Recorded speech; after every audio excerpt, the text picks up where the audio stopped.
Yo. Welcome back to writing.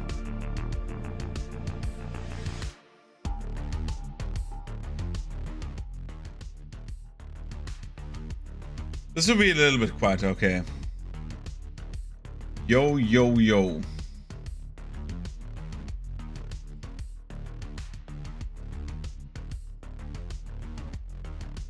So, hi everyone.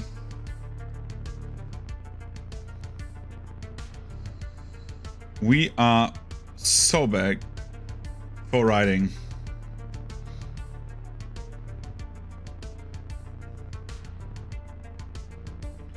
So, what is going on? We are doing a writing stream today.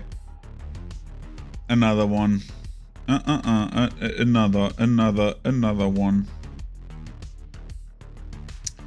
Because writing is for people who write. And I'm writing. So, today's topic, I know it's getting a little stale, but we have to carry through like a few of these. And I want to get these at least done, right? So we can like actually write a little bit onto, go on to like city writing. We are doing a little bit of, we're doing a little bit of like writing on the species again.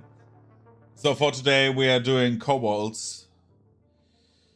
For the kobolds, we are doing as I've done with most of these, where I went into like actual like text, with like descriptor and stuff like that. So for the kobolds, it's like a little bit different than with the others. I think the only one who's like still in like, I think the elves are text, right? The orcs are text, the Kolo are text. The dwarves are not, the flesh swap are not. And the kobolds are also not. But we will get the kobolds. We got the kobolds there.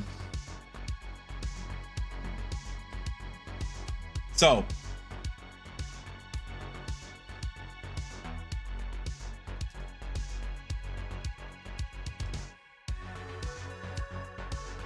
let's make it a very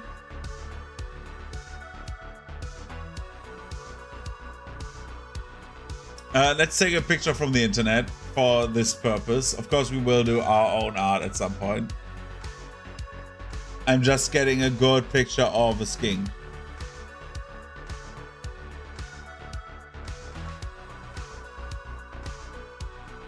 I think these skinks are like the best I have right now. Opening a new tab.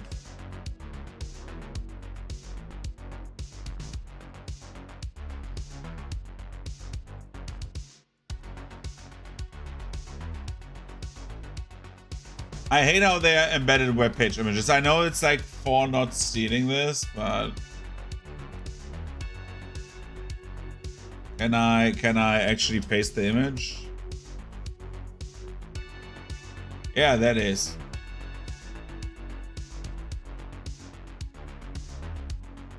Boom.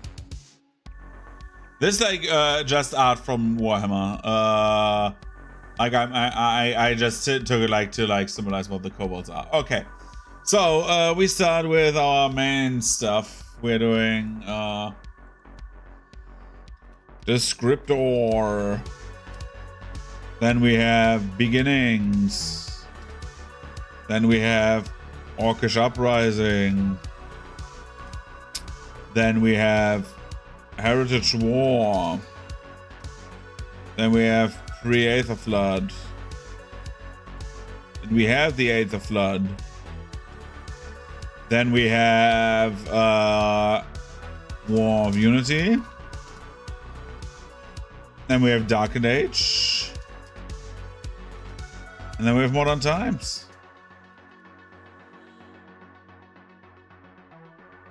We take these. Like this. And make it... Oh.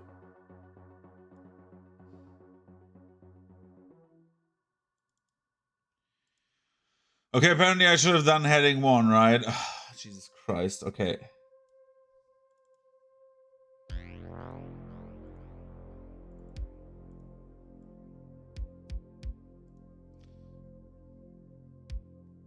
Heading 1, now I need to do it by hand.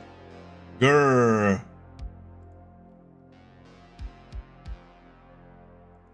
Kind of funny, funny story about today. I had like a very interesting day.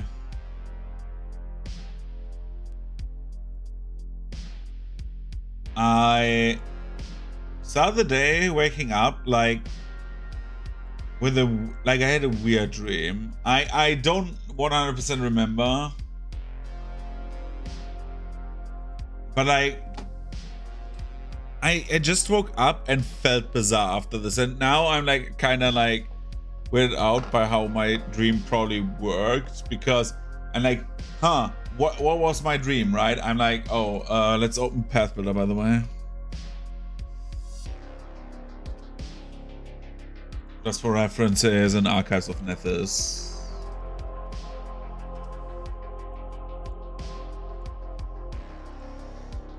It was like I have like at the moment like some bizarre dreams, like very, very weird dreams of like the weirdest scenarios, and they don't make sense. That's like the worst part. They just don't make sense.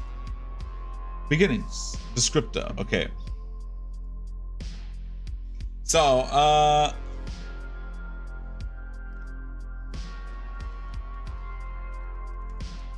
kobolds are underground, were underground dwelling creatures. No, are, right?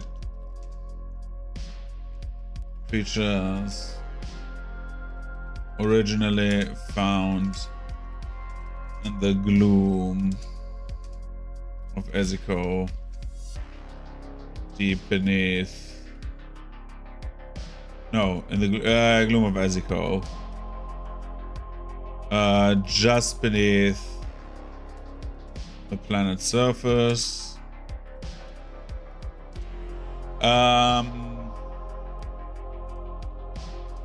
They are reptilian.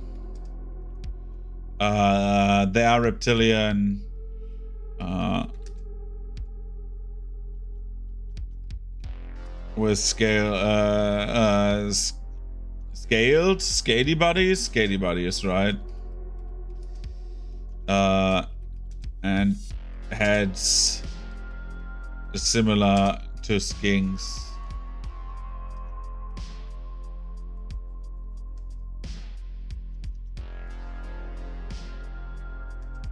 With slightly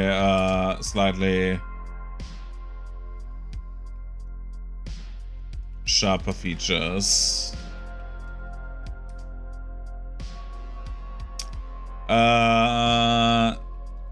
They are known to be quite small, reaching an average height of 90 centimeters.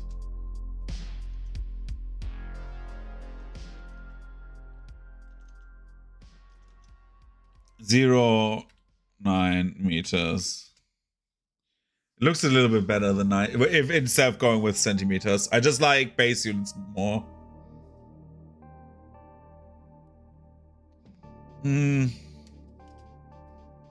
Okay.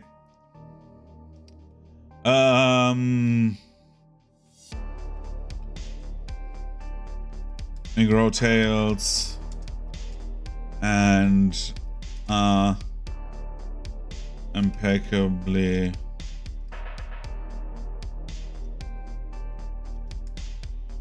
adept at seeing in the dark.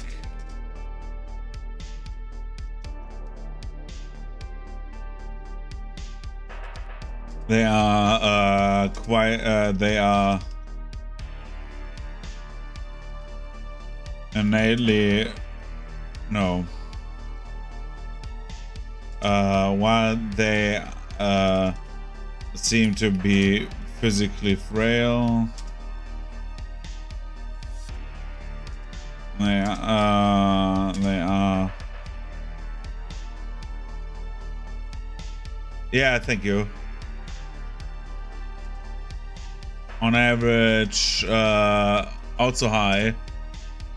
They tend to be frail but nimble when compared to the larger humanoid. Jesus Christ, I was writing like mails for most of my day. I'm like, I was like actually thinking about gaming instead of writing, because I was like, dude, I was like mainly doing like emails and shit during the entire day. And I'm like, ugh. Anyways, larger humanoid species of the glade. No.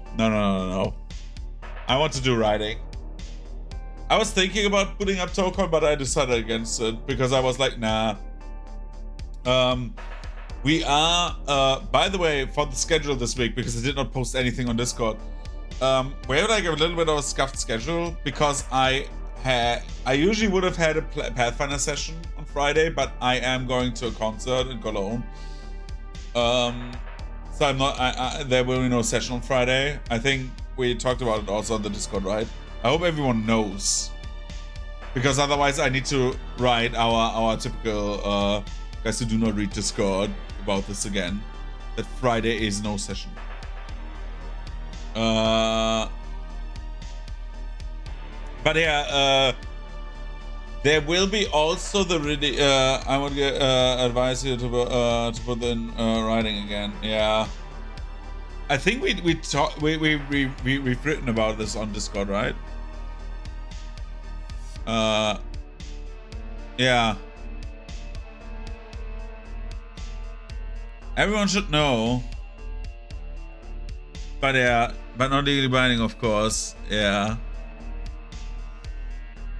I will write about this again. But yeah, yeah. So I'm not playing on Friday, which means I don't need to do like much prep. The thing is, I will be going on Thursday afternoon. I will be going to Gamescom, which will mean that we will not, which will mean that we will not stream on Thursday as well, because on Thursday Star Wars Zero Company is released, which is the XCOM Star Wars game. The XCOM devs were doing. So I'm hoping for like enemy unknown shenanigans, but with Star Wars. But we're not playing this on Thursday, even though that is release day. I miss another release day by the release day, which, considering me buying Tokon, is not a bad thing. I will quickly do this before we go further into writing kobolds. So we will do a stream tomorrow where I will probably play Tokon. That is the plan. On Wednesday, I'm not sure if I will do a stream. If I do one, we will do maybe writing again. I'm not sure. I will keep that up to like whatever. And then on one of the weekend days, I will get up in the morning. We will start ZCOM or whatever, like people call it ZCOM. And we will do a challenge run if it's possible, because after that I have done enough research if it's possible to do it early game. Of like, because it's placed during the Clone Wars, of only doing astromech droids, because you can apparently have a squad full of them. So only R2-D2s against droids. So we do robot wars. Yeah! Fuck the clones. If it's not possible, we do a normal run. On a normal difficulty, because those games tend to get quite hard. And you should do like a run to know what the enemies are and stuff like that. But yeah. So back to where we were. On average, they tend to be frail but nimble when compared to larger humanoid species on the glade. One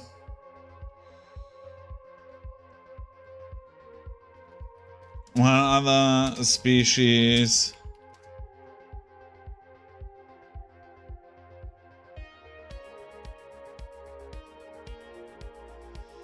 Oh, Jesus Christ. Yeah, that was like not, of course, I'm not talking about sexual intercourse with Jango Fett lookalikes, even though Jango Fett. But yeah, they're like 3 years old and they cannot give consent, so yeah. Emperor Palpatine issuing Order 69. I think there was an Order 69 actually. I think 67 is kill the Emperor, if I remember correctly. No, 65 is no, there's no 69. Sad. There's 64, but not anything else. Then Order 4, the Supreme Chancellor being incapacitated, the overall galactic army of the Republic command falls to the Vice Chair of the Senate. Okay. Order 5, the Supreme Chancellor being declared unfit to use orders, defined, blah, blah, blah. Chief of Defense gets staff command. Capture of a single wanted individual through the mass arrest, blah, blah, blah. And 65 is kill Palpatine if he goes corrupt. And 66 is Jedi acting against the interests of the Republic, kill them. So it would be really funny if Palpatine had like a funny episode of being like, ah.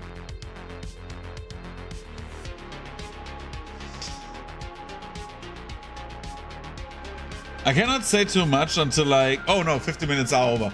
I always said if I am just as like a funny thing, right? Because I know it's awful and it smells bad, but I want to direct a porno. I want to direct one, and I want to call it I want to do a game parody one because those are the worst. And I want to do like one called Carla on Duty, Black Cogs. And that is my only thing. Military, you need to buy the next one every year, right? The other ones would be Call of Duty Modern Warfare and yeah. Stuff like this. Anyways, back to writing. Sorry. There's like a lot you can do with Call of Duty, called Carla on Duty. While other species are back to writing. While other species are susceptible, like this, to aether radiation. Radiation.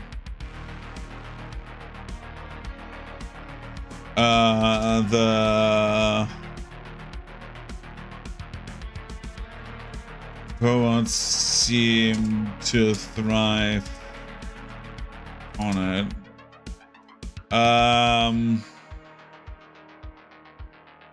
Yeah. The negative effects of aether radiation, they thrive on it.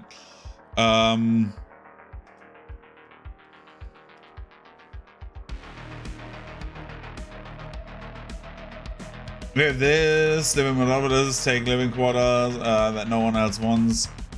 Are resistant, that looks the skinks, life cycle slowed down. That comes in just a few seconds. No, that should come before, right? This should be this, and also I cannot write species.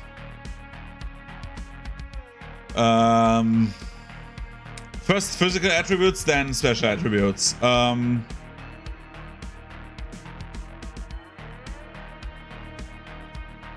I think you just grow another arm.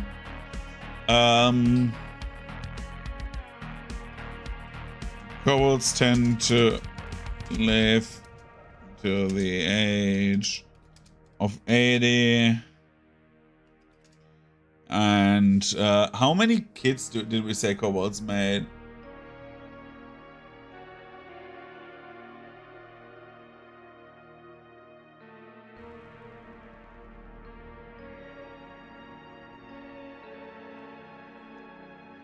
Oh, right. We said they lay eggs and put them close to one another, right?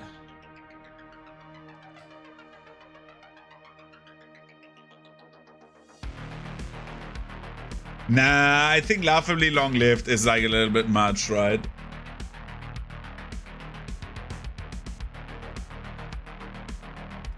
We kneecap the elves to make everyone live like normal lifespans, so we don't have 100-year-old characters or 200-year-old characters.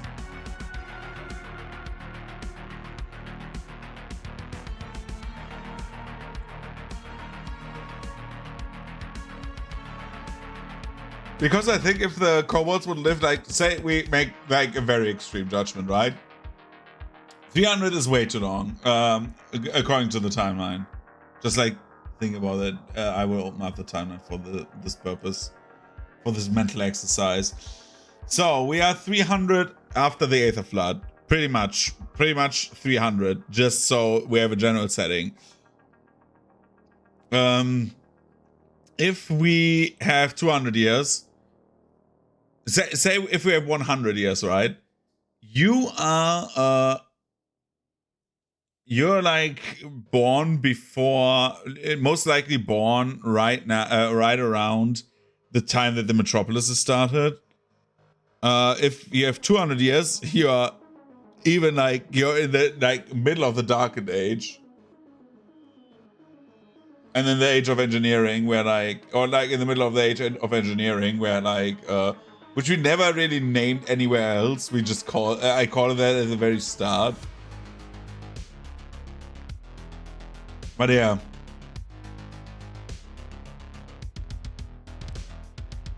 This timeline is not 100% accurate anymore, by the way.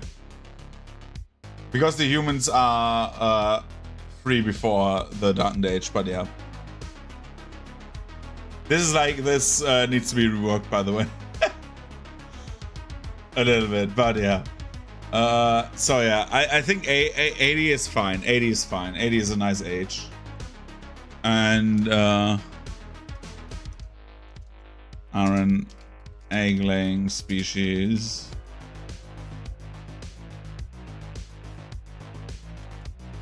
With most of the population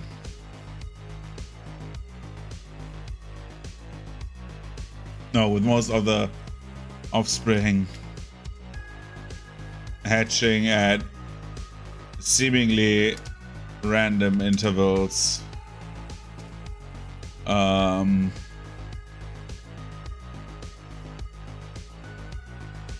Depending on their exposure to Aether.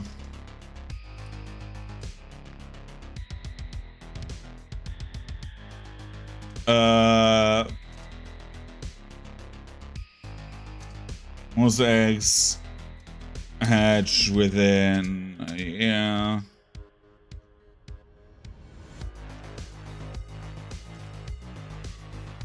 While many groups of kobolds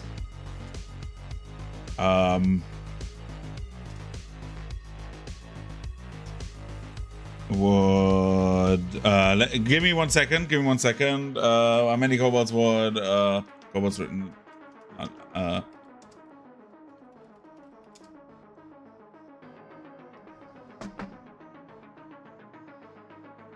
Regulate. The eggs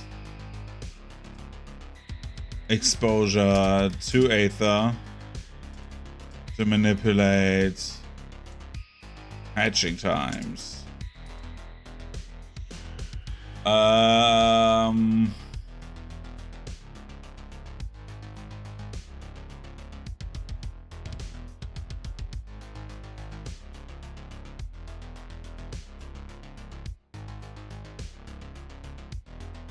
Too many eggs. This is how our population self-regulates.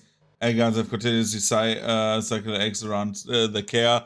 We get to that later. Kobolds tend to isolate themselves from creating subculture from others. comma. Creating subcultures due to their hack etching process. City kobolds are inherently unmagical.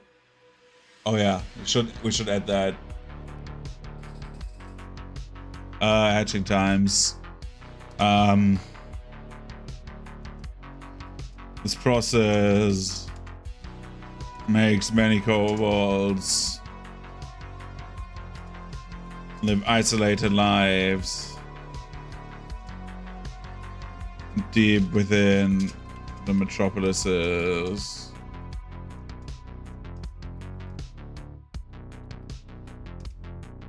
Where they thrive. One of the species has oh yeah, we have thrived twice now. Where they metropolises.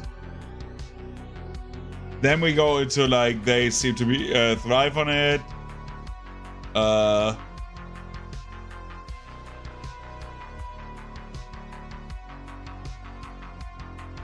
Kobolds born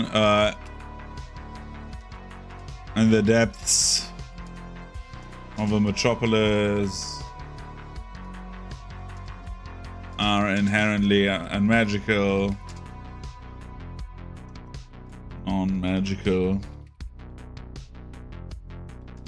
and seem to have no connection to Aether usage. While those still living on the surface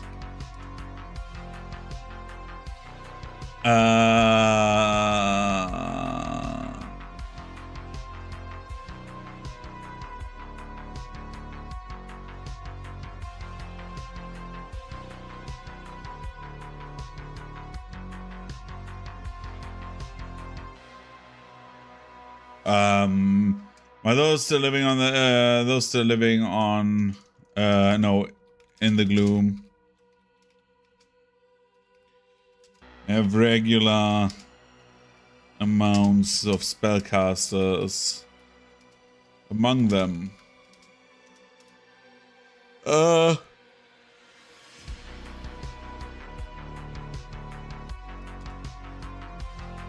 Kobold males and females.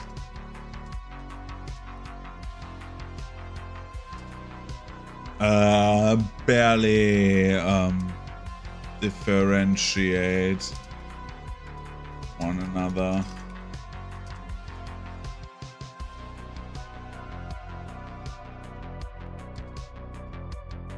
Many other species mistaking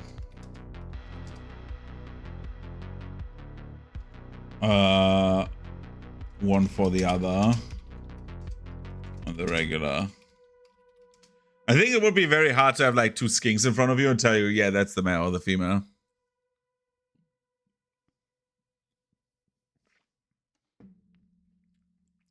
Yeah, that's better. A lot better.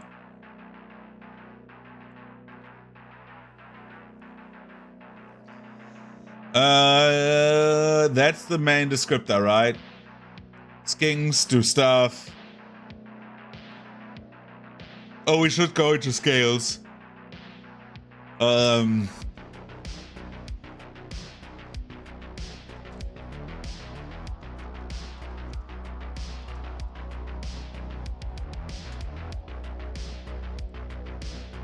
Robots have unique scale patterns.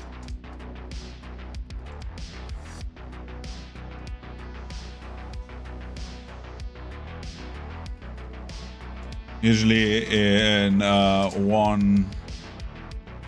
in two colors.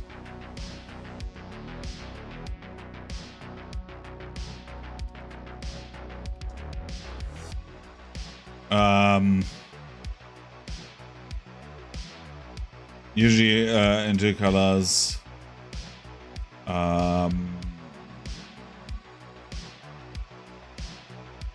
Is it identifying identifying the kobold or like no?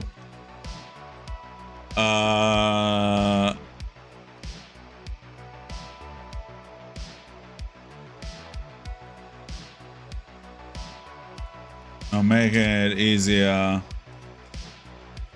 to recognize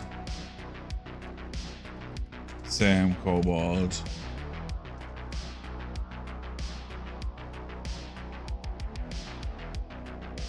I want to go into that, yeah, but I think we start with okay, the kobolds have unique patterns, just so like they are like a little bit more unique.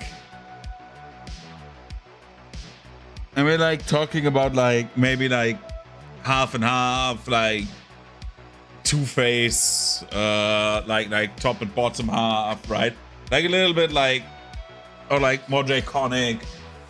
So they're not like, oh, they always have like top is one color and belly is like lighter color of that. So they can be like red and green or something like that, which would look kind of sick, to be honest. But yeah.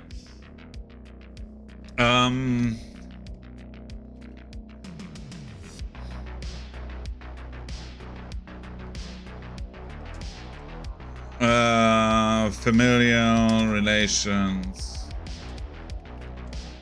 can be drawn from the colors that scales possess. Possess.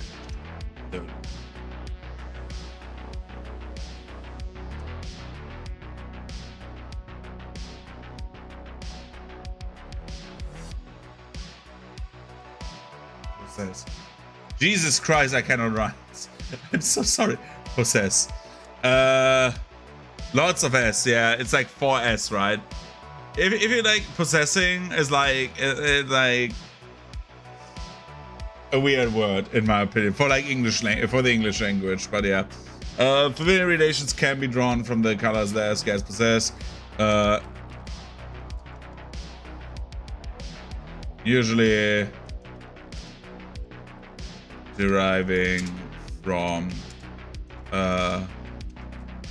one color from one parent, one from another.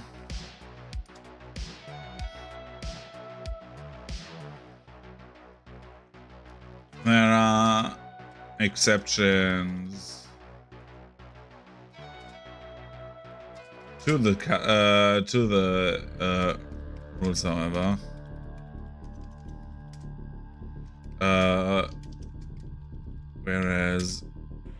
Wherein rare cases show cobalt possessing a multitude of colors.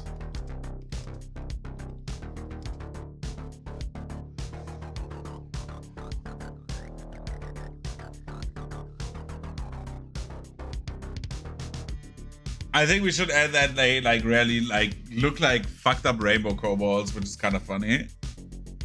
Imagine you look like the combination of all rangers, just like one little lizard.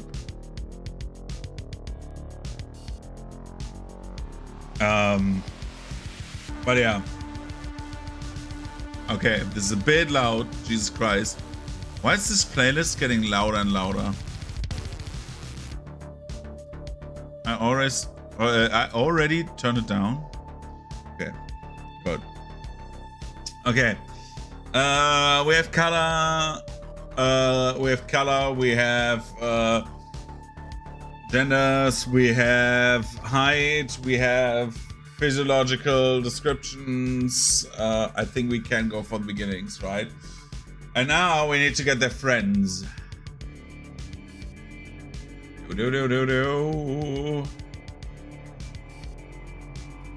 We go back with the Minotaurs and the Anadi, and we also go back with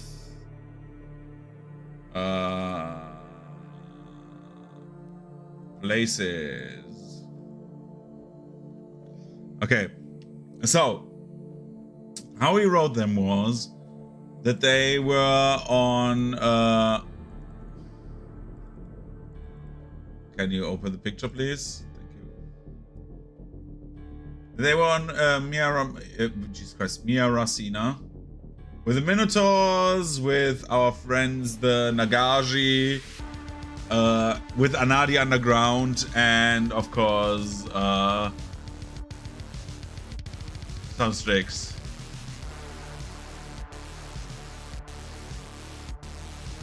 So what we are doing is, I don't know why this is randomly zooming in. Stop it.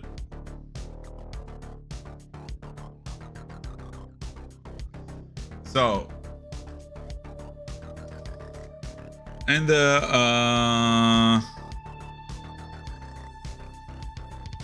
under the crust of the glade in Miracina, the first Kobold colonies were recorded. They consisted out of multiple families of kobolds.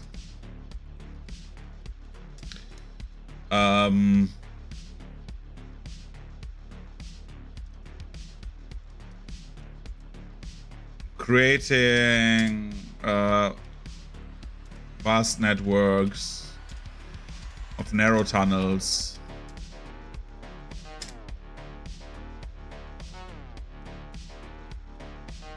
that could easily be defended.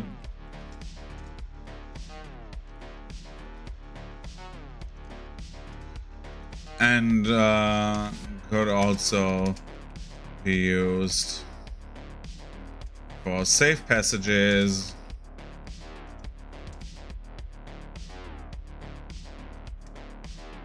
while for safe passage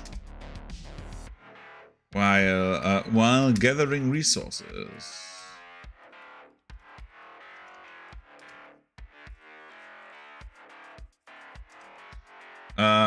With their lives being with their lives in between the glade and the gloom, their most common enemy in the early days were creatures like dire moles, flesh-eating worms, and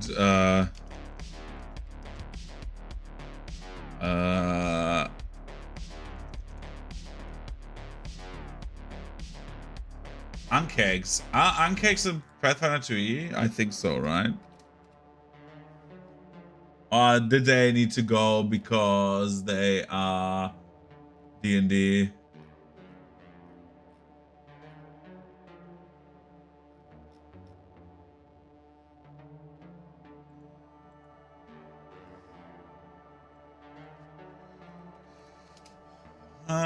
Ankegs are so cool. I like Ankegs as like monsters. I like them as well. I always wondered if we played D&D, I would have like actually instead of Pathfinder, we didn't never switch over. I would have used Ankegs probably a little bit more because I got to enjoy them way too late. And they look just the right amount of fucked up, so yeah.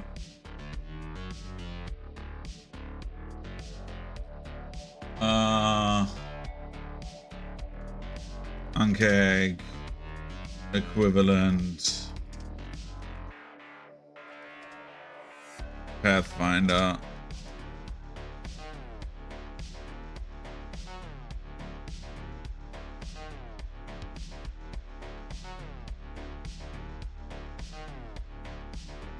Okay, Ankrav.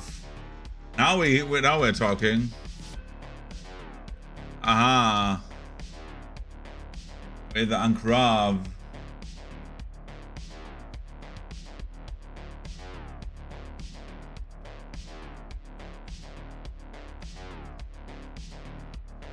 How did I do it like this?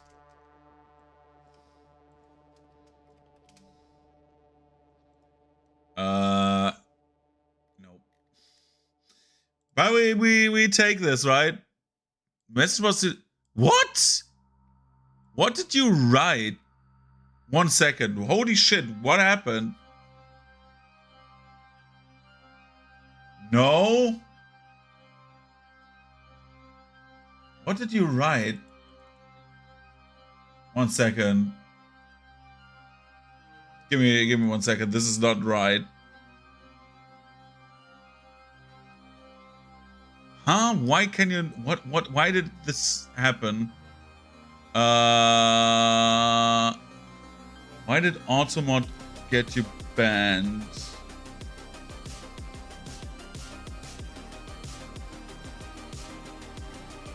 Moderation settings.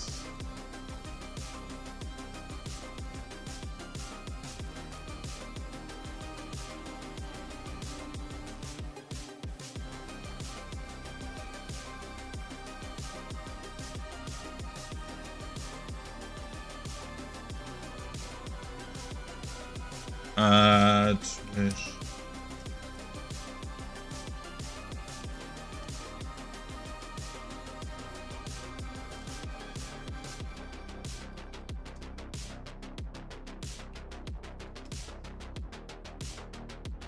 Can you please write something? Nicasero? What the fuck happened? What did you write that got you banned? Because if that banned you...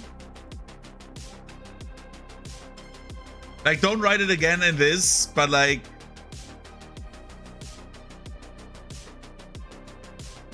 But the word burrowing insects?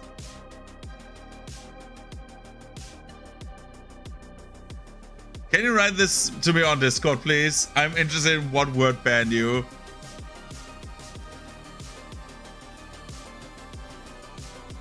Because that seems scuffed.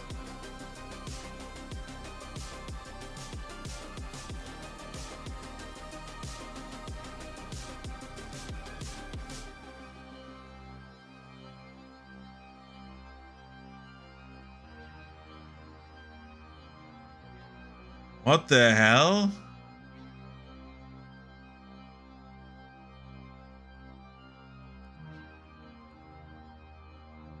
Okay, I need to check my automod then. I'm sorry that that happened. This is not normal. This should not have been the case. I'm very sorry about this. Yeah, Ankara. Oh, they are on the Pathfinder wiki. Okay. Pathfinder wiki. Angraph. Oh yeah, they seem to be nice. I like that they use their own old name as well. We take that, right? Yeah, this is great. And Ankravs.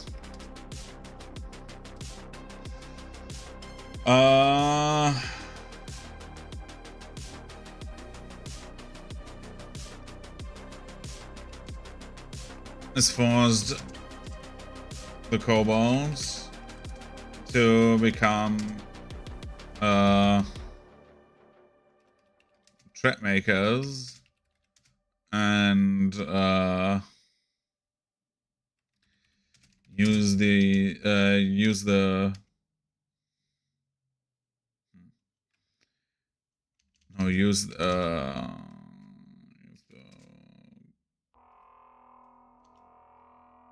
advantages of these burrowing creatures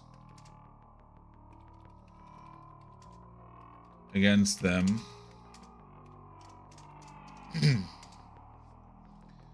By setting ambushes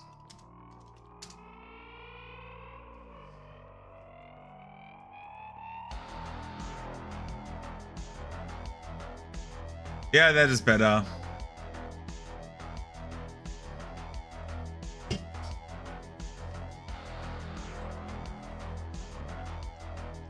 Message 100 words, hi, they're young from there. Yeah, the Underdark rabbits, true.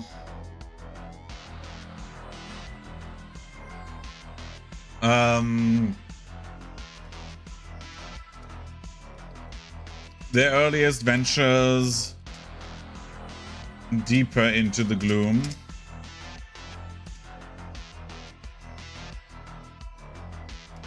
We're met with who do they meet? Do they instantly meet the Anadi, or do they meet them later? Is it like or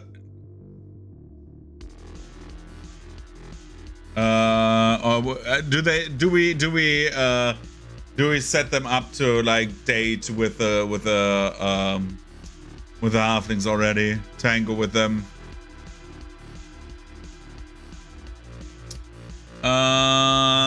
Wait, Minotaurs. Did the Minotaurs?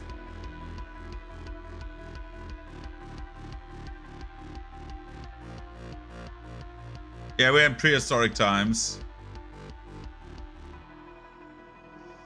True. Because...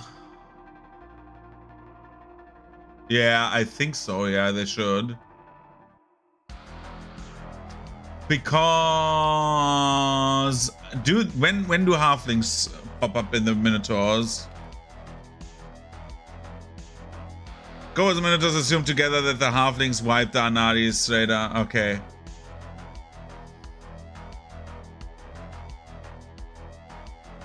Yeah, they know the kobolds should know the halflings, so yeah.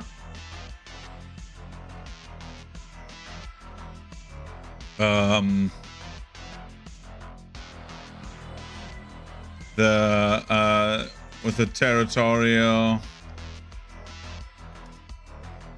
and equally aggressive halflings species of insectoids working in larger colonies and establishing their foothold inside the gloom.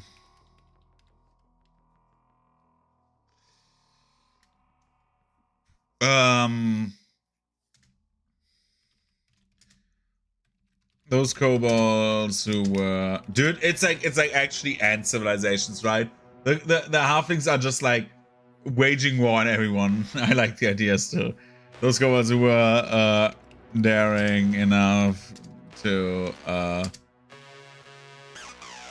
come close to halfling settlements were quickly taken care of, signaling to the kobolds that a potential alliance would be out of the picture. I think the kobolds just like, while they like do their underground shenanigans, I feel like the kobolds should be like those who are like I think the kobolds tend to thrive on like having like a few friendships, which is why they take a nod in Minotaurs, right? They're like, oh yeah, both guys who can like keep my ass in the clear. How about you do that for me? And I would be very, very appreciative of that. And everyone's like, okay, bye.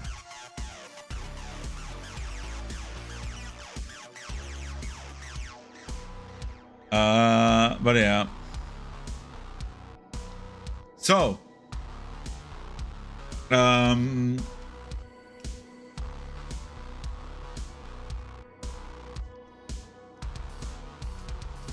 the surface,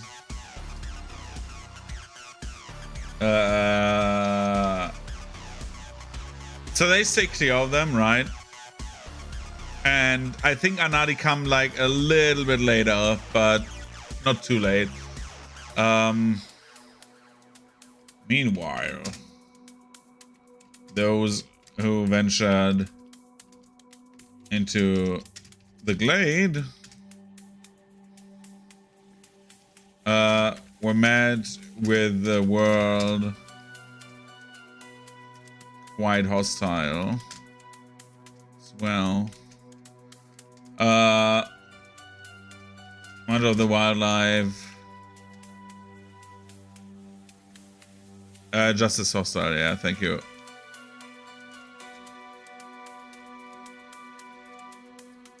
Much of the wildlife would attack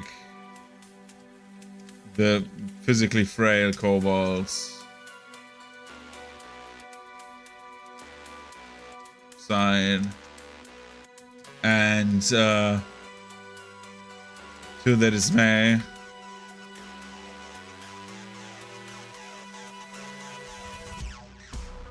yeah, this is not a school essay and you do not get paid by the word. Dude, I think over time we wrote so long text. I feel like we're like getting paid by the word. Dude, every session we write 7 pages of full text for an imaginary species.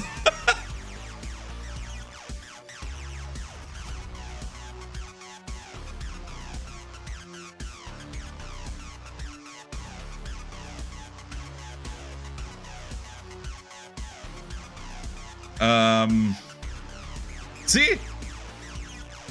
It became longer. More words. And then after this, we go into the sun, right? Because the sun would fuck them up. Never shall. Doom is never known for brevity. It's still like the funniest, dude. I still love the idea. Sometimes I'm just doing like stuff like I'm studying. Doom uses as many words as Doom pleases. I was standing in the shower. Doom dislikes the simple wiki. I was like standing in the shower and I was like actually like thinking, Doom always uses the body wash, but he will not dare to use the shampoo. It's like just having Doom do like mundane shit and commentate on it is so Dr. Doom, but it's so funny. It's like the best thing. I love it. I love it so much. I need to really need to keep myself in check not to put a Dr. Doom into like a campaign just for like shits and giggles. So like this like pompous asshole who's always talking about himself. Anyway, so that was this easy prey. I also realized Professor Despair will continue to write the local paper letters about mundane problems. Professor Despair. Is there a word with like that is like pretty much close to Doom, but with P? So we have like Dr. Doom, right? So we have like Professor.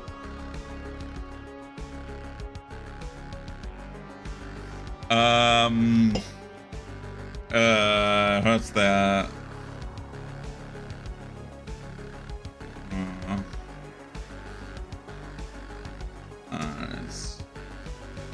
They would need to adjust to this immense difference in lighting compared to their underground homes.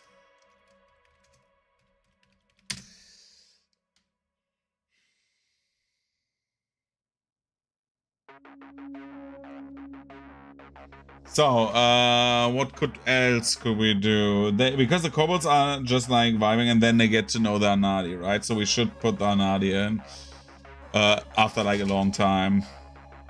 Because oh no, we should get the Aether stuff in, right?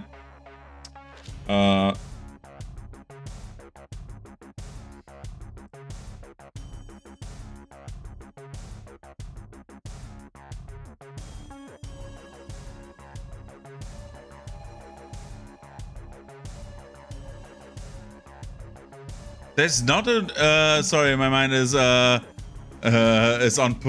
Professor Perdition.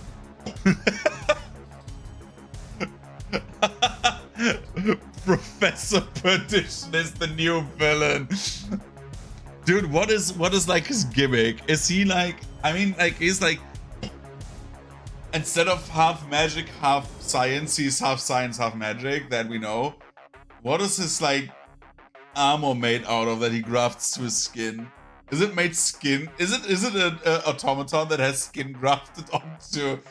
Is it like this, like the flayed ones from the Necrons, where they place, like, where they put skin on like metal? Is that it? No, just kidding.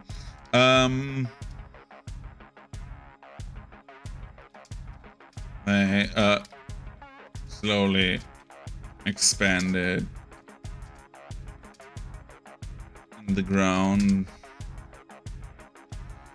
No, in the in-between. In between. Glade and Gloom.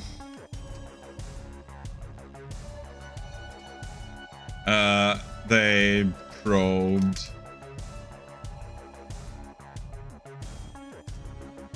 The depths. For safe exits. Away from the halflings.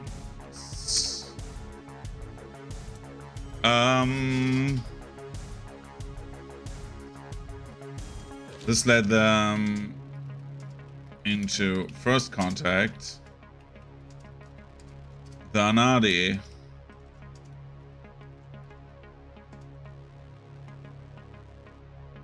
A species of spiders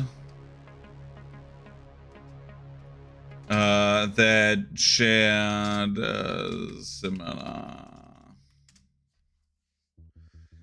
shared similar traits with the kobolds.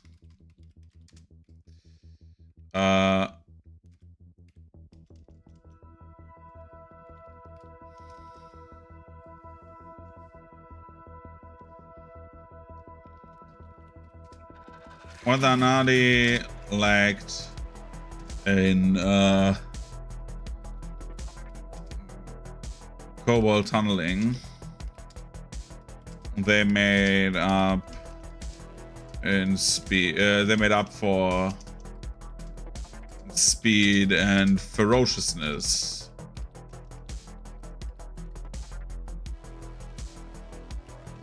Hunting the Angravs. Ferocity, yeah. Sorry, I'm also like in Professor Perdition's. Yeah, it doesn't matter. 100 the Angravs were the Angravs for sport.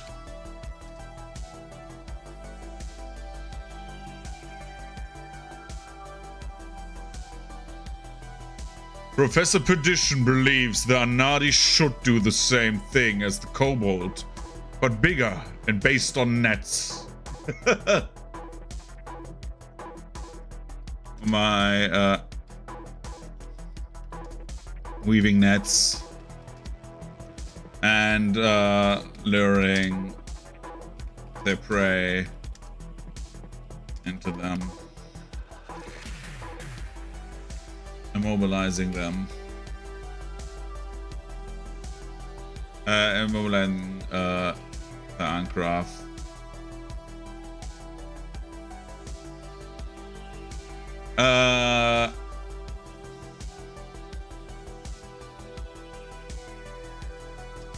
While efficient, this approach was rather primitive.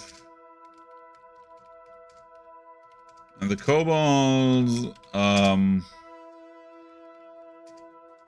tried a diplomatic approach.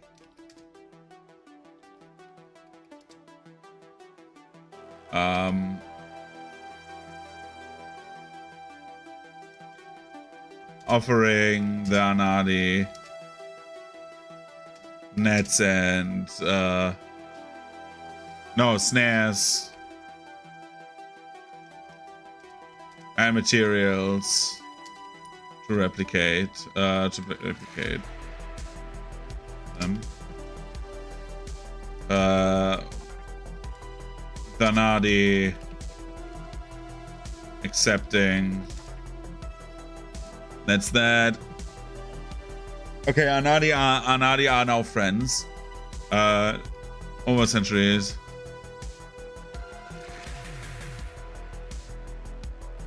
We get into that right now. I just want to get to the okay. This is how they started communicating first, and now we get to the tunnels. The two were relatively symbiotic, right? Yeah. I think that's the idea of the kobolds, right?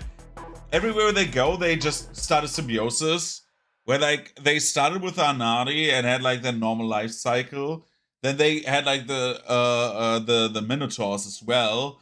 They had like this like three-way relationship going on, and after after everything was going down, they started to become symbiotic with Aether, right? So I think that is like the main thing.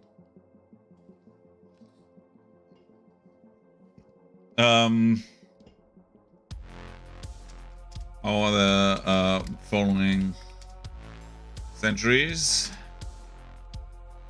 the kobolds and Anadi would form a symbiotic relationship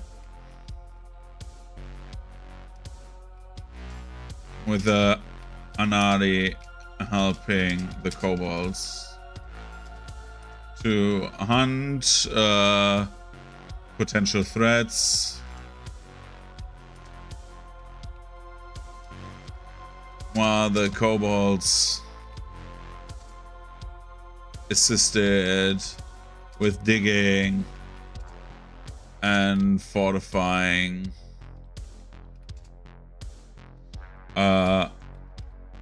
Anadi nests in the gloom.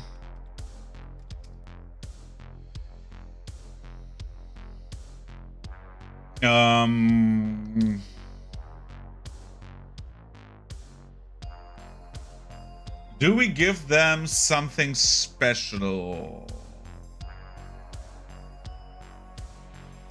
When do they meet the kobolds? They meet them during Heritage War, right?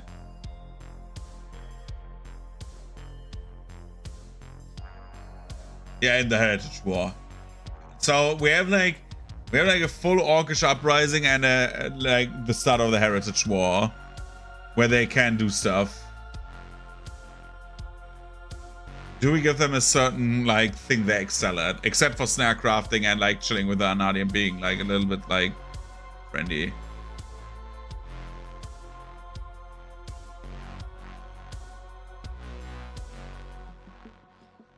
Do we have them do we get the kobolds to have contact with Aether already? Or does it come later?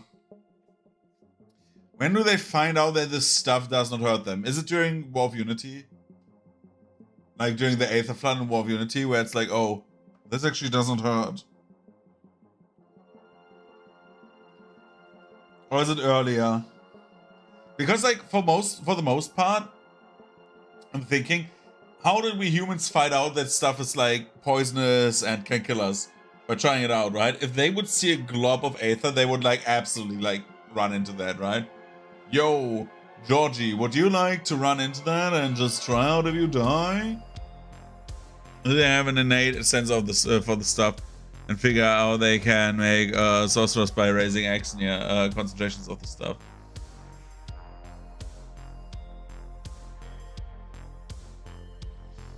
It would be actually, yeah.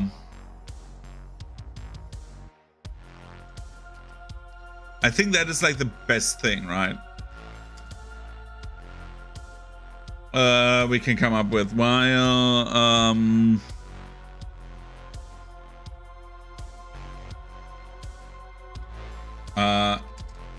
with the expansion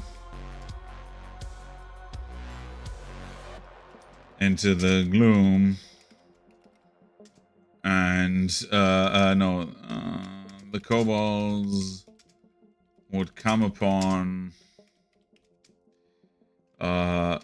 Aether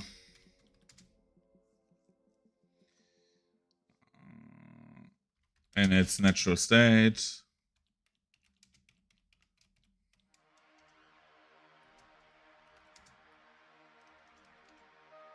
And while the Anadi allies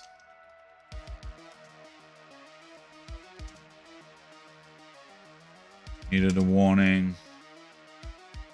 No. Warned them about the danger. Once the population stabilized and even began to thrive in cooperation with Anadi, the two species naturally began to expand even bloom. Yes.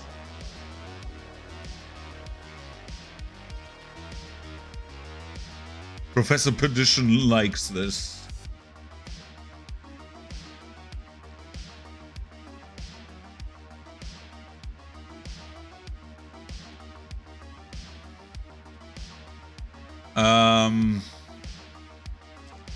They would come upon a substance natural to the gloom.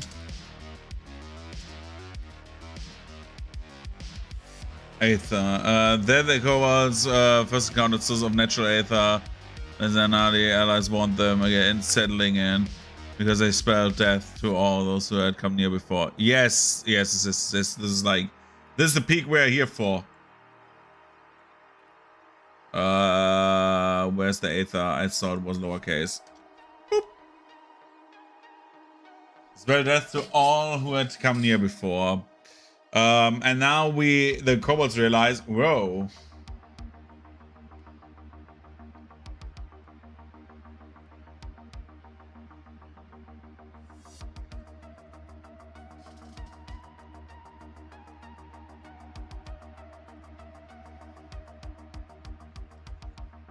They would do the following.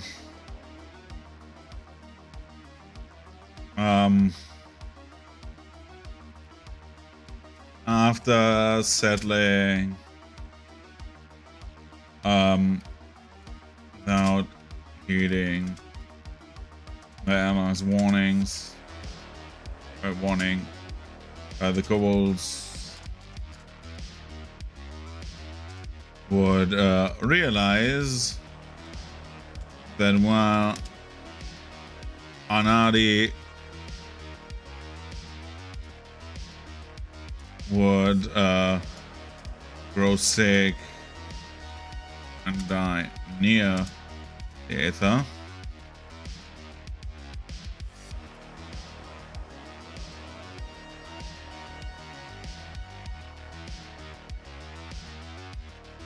settlers,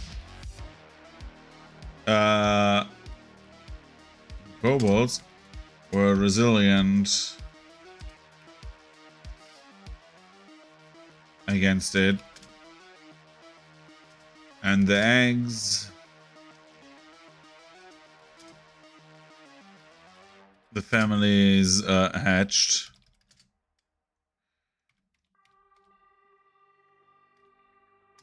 would birth spellcasters,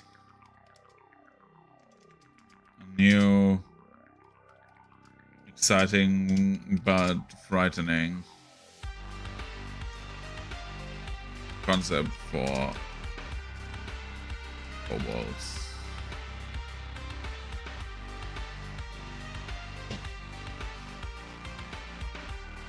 Now they have like spellcasters. We gave them spellcasters in their stuff.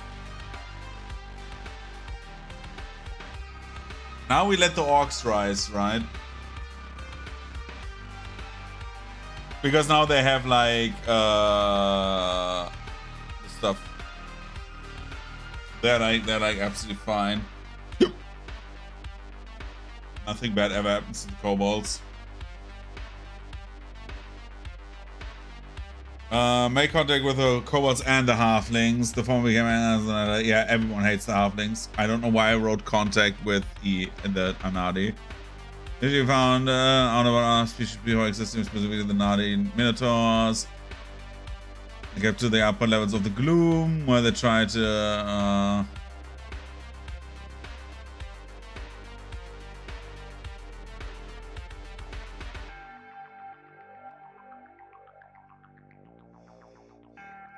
okay.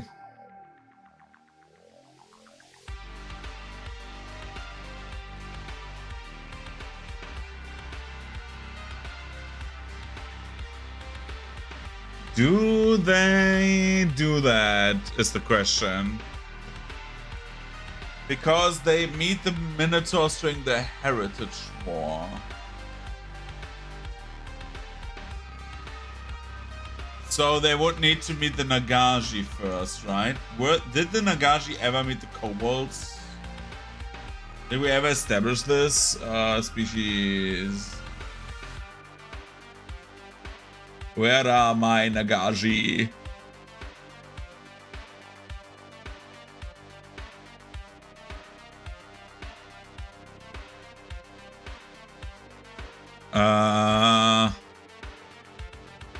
Minotaur, no, kobold. No kobolds. If they expand upwards, I'm not against this. I like the idea that they push upwards. What do we do with them? Once they push upwards, do they get beaten down again?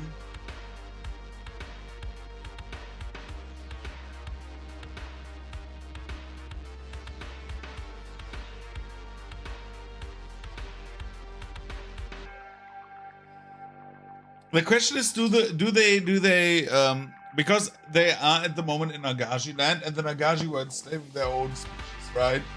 They were like doing the same thing the orcs.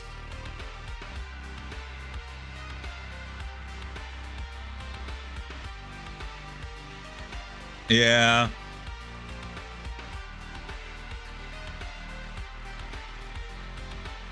Do we put that into Orcish Uprising? I think so, right? Because this fits the most here, because now the orcs are like doing the thing.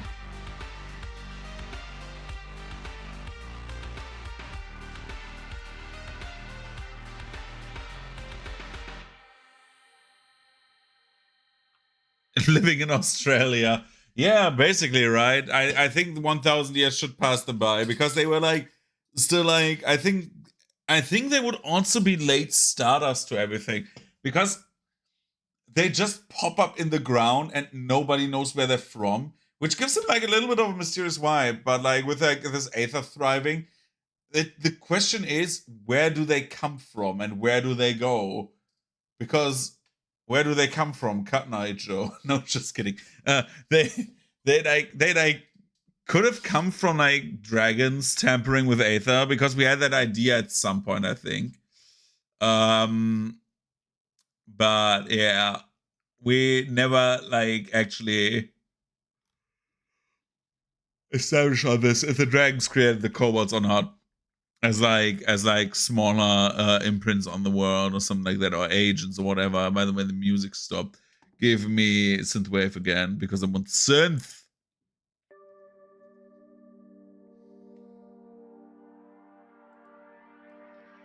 Let me think.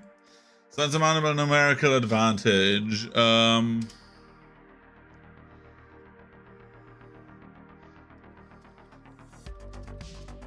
Mother Glade seem...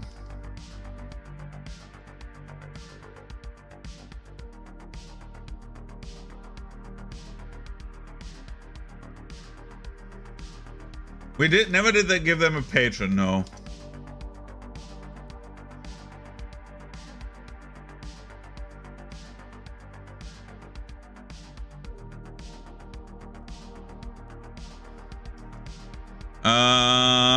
Give me this. I know it should say that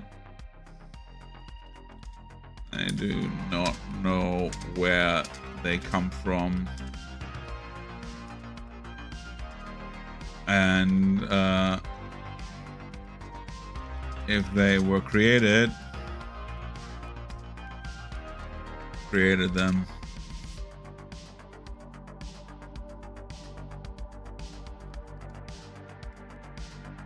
Thanks to the lack of patron deity, create them. Because if they don't live there near under Thulsa Doom's Ziggurat, I suggest we a backup plan by the god who was turned into the changeling. That could be like a thing, right? I think we keep it like ambiguous that the kobolds have like no apparent origin.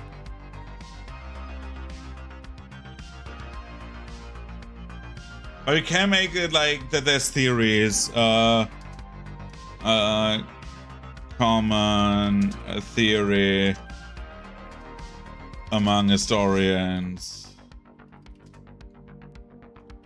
was that the kobolds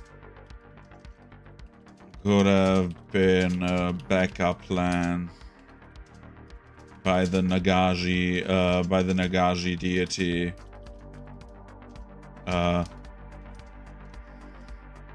who would turn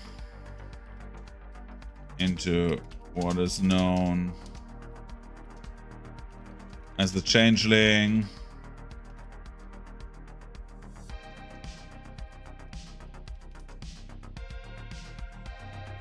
Due to the amount of evidence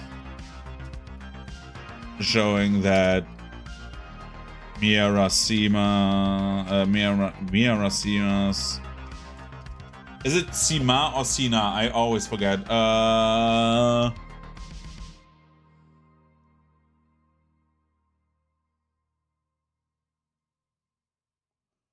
I'm too lazy to look at places. Okay. It's Sima, right? No, Sina. Sorry. Miarasina. Evidence showing that Miarasina was a melting pot of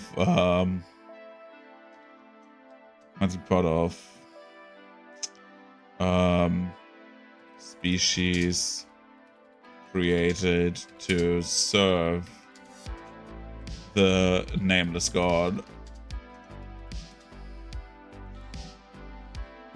We turn that into like very, very important. We give this like a special color because I forget this otherwise.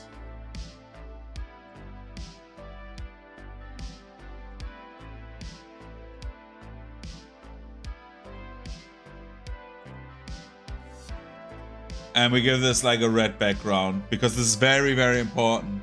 Because like most of Miarasina's species have been like created, or like seem to have been created by the way, we've moved the Colo from Garden into Haven, but this does not matter, right? They seemingly have been the projects of the nameless god, because the Nagaji were created by him. It was their deity. The Minotaurs were definitely made by the nameless deity and sent to serve the Nagaji, and the kobolds, they are from there, right? And like all of those lost during the Nagashi, like probably because the Nagashi drove them into like extinction, in the like proto-slavery. Those were like probably all like created by the Nameless God. I feel like this is like a very nice thing for Mir and Racina, being like this like complex place where like the Nameless God throws people at like its own problem, right? And life Thulsa Doom. Anyways, the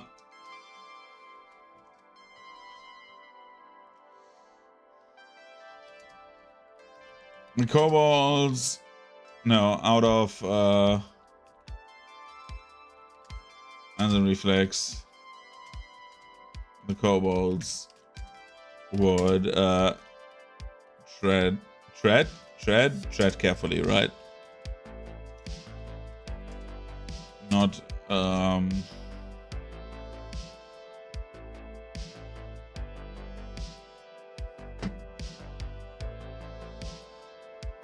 trying to gather the attention of those walking the glade while scouting. No.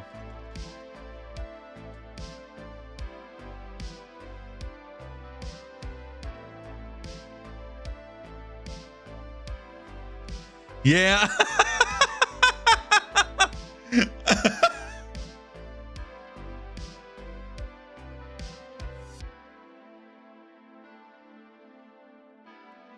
The guy, dude, RoboCop 1, for like how many people say, yeah, it's like a nice, it's like a cool movie to like watch with like, even with your like kids, especially since RoboCop 3, dude, RoboCop 3 is such a, like, I don't know why it has become such a movie for kids, right? 1 is like the best in my opinion, 2 is solid, 3 is the worst. But like many people I know who watched RoboCop watched it when they were younger, and RoboCop is fucking brutal. What? Like, who believes that RoboCop is like for children? No, like many, like actually, like most people, like I know who watched RoboCop, like people my age, watched it when they were like 10. Like actually, like I think I watched RoboCop the first time during a sleepover when I was like in 5th grade. When I was like, I'm not even kidding. That's when I first watched RoboCop. I was like maybe like, how old are you in 5th grade in Germany?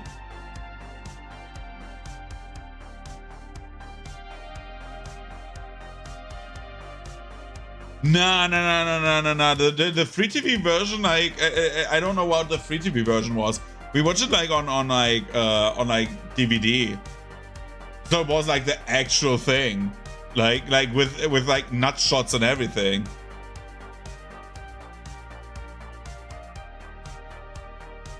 Most people like fucking giggled about this, like about like the gruesome stuff. Like actually they found it funny. It's like you have to remember, my generation is like those who watched like 300 when it came out, and that was also like kind of, well, not brutal, but it was like an action movie, right? But like a lot of stuff that was like very like brutal. I think I know someone, and not even kidding. When did it come out? When did Aetherflood come out? Yeah. Friend of mine in 6th grade watched Aetherflood. I remember this very distinctly because it was like, dude, there's like boobs in the first thing, and she rips everyone apart, and found that very gruesome. I'm like very skittish with stuff like that in general. Like sometimes gore, I don't know why, I find it very unappealing sometimes. Yeah, I know, but like it's like crazy like how much brutal stuff was like shown back in the day. It didn't matter. Anyways, back to this. As a reflex, the kobolds would tread carefully, not trying to get the attention of those walking in the glade. But yeah, like again with like RoboCop, I watched it when I was like 10 or so. I don't know. Are you 10 in 5th grade? Yeah, artist one and there. 5th class. Let's go. Same as Elf. Yeah, I was like 10 to 11, roundabout. So yeah. Anyway. I found it horrifying, by the way, at some point. But I love RoboCop. RoboCop is really cool. Anyways, those walking in the glade. Glade. As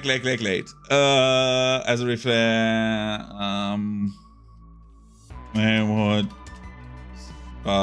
they would see many different species working under other reptilian humanoids. And silent servitude.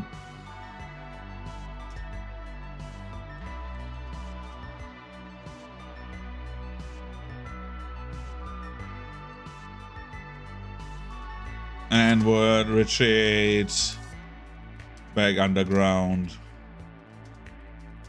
for the coming centuries out of fear.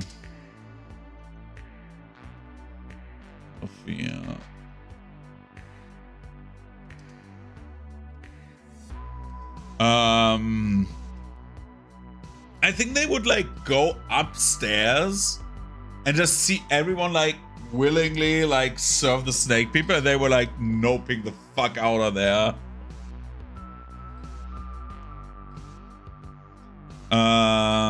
Much of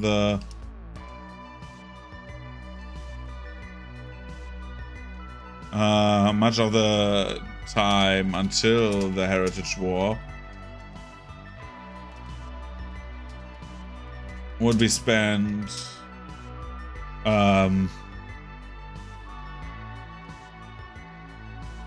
cataloging, no,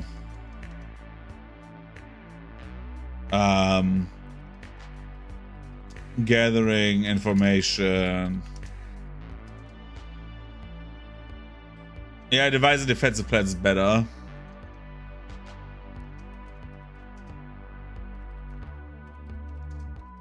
Fence plans.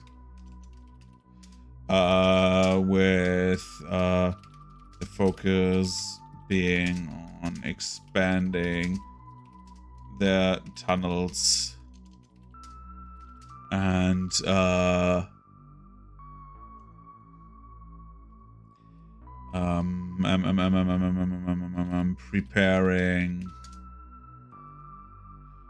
preparing traps for those who would dare to enter them unannounced. I think the kobolds should be defensive beasts as long as they are like in the tunnels, which is why the halflings don't waste the time on like attacking them, because it's not worth it, especially since like those like tunneling species are just fucked once the halflings get like their hands on like actual explosives.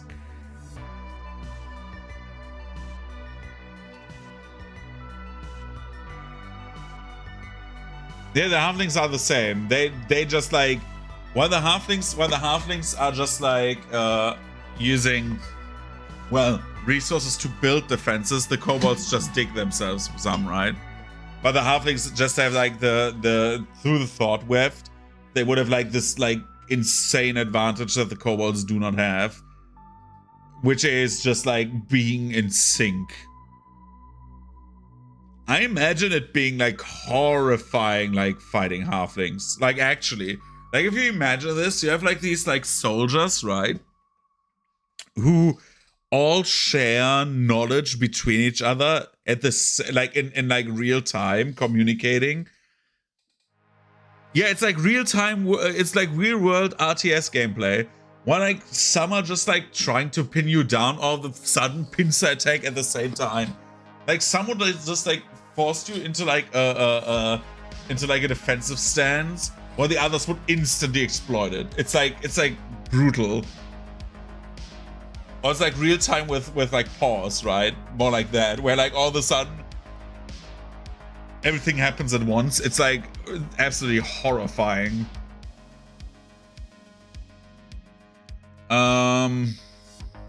Which is why the changeling only wins with hacks, right? He just wins because he hacks.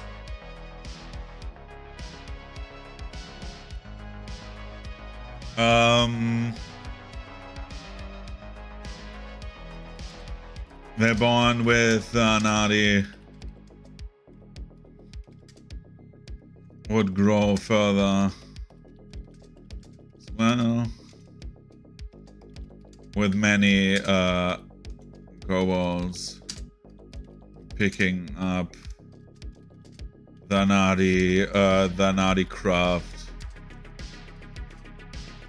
of weaving and replicating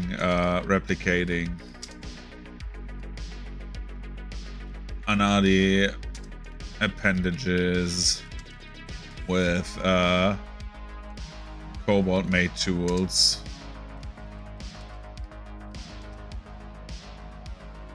Like, I think it would be so funny. Yeah. Well, Anadi Silk would prove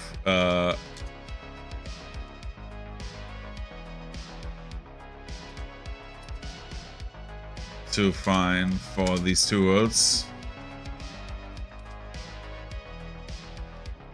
The kobolds would refine the hair of gloom creatures into wool and create a craft called knitting. I think that I want to get modern kobolds domesticating giant spiders, right? Yeah, I think so. They would just domesticate spiders in the spiders who would be like sitting in the metropolises, because I see like the metropolis being so big. I think I said it yesterday. I think I could see it like going like at least like under the surface, hundreds, maybe like 200 meters. So I could see it like being like them like accidentally lifting up some gloom spiders. Yeah, I see them as well. Yeah, I think which is like why I want to like give the kobolds now knitting as like a hobby. I like the idea that they develop like what would be knitting, like because we gave the Anadi this like nice background of like making these like tapestries and stuff like that from nothing. The kobolds replicating this over time is like very, very cool. I like the idea of this, like as a hobby, right? And like as a sign of like it's very much like very like abstract, but I imagine it like being like very similar to like wolves and dogs, where they domesticate the dogs. They domesticate spiders to just like honor the fallen comrades and in the gloom, right?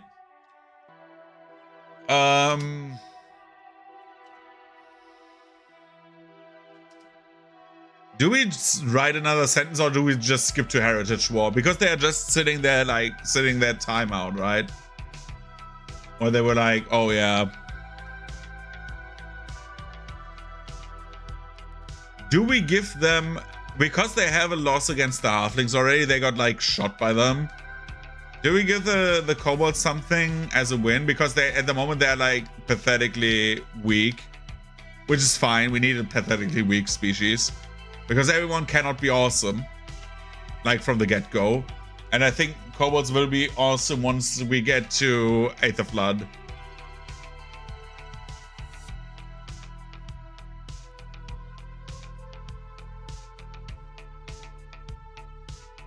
Yeah, I think so.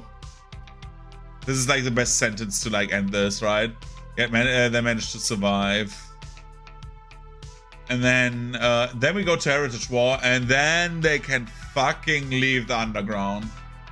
Because at the moment, like during the Heritage War, following the imprisonment of the NG, the Minotaurs slowly lost their subversians, guiding the god of challenge, no longer following the development.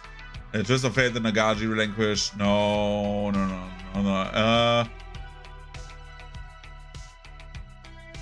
Yeah. At this point, they come up with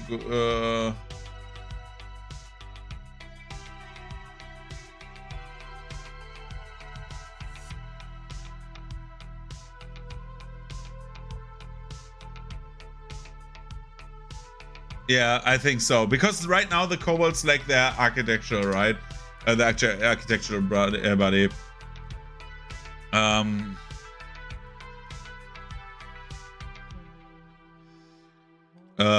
During the earliest stages of rebellion against the orcs,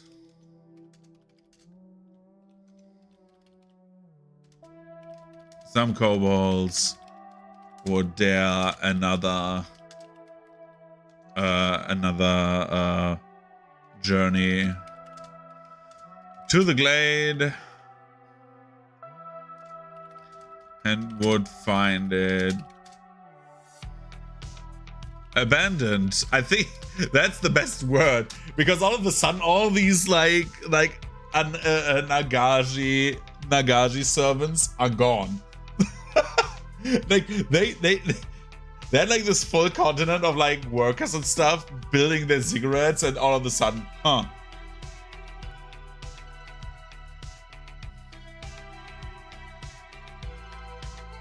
real estate dodger is it's like weird for them, right? Before that it was like, oh, we need to like do Metal Gear, and now it's like, it's like the John Travolta gif with him like being confused walking into the room, right? When they explored the surrounding area without much of an interruption.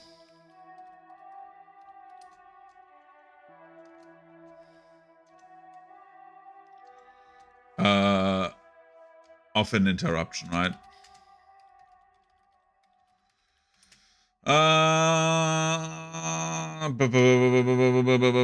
They would inevitably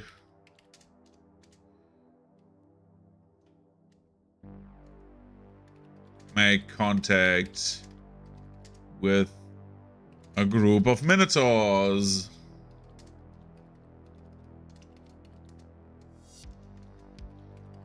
These new custodians of the land were given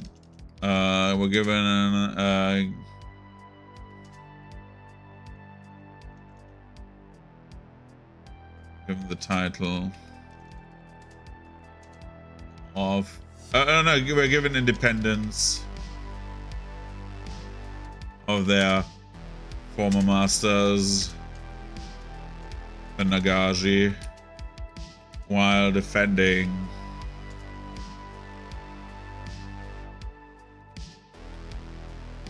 against the so-called orcs.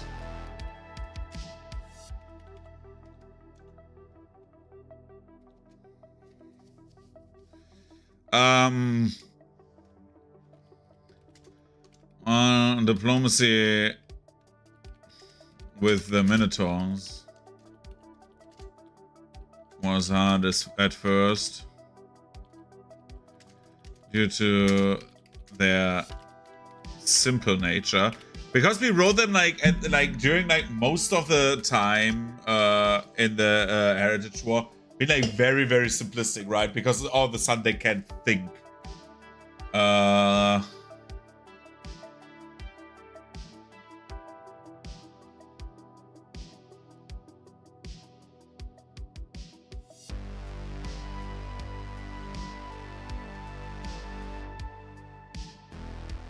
I think, right?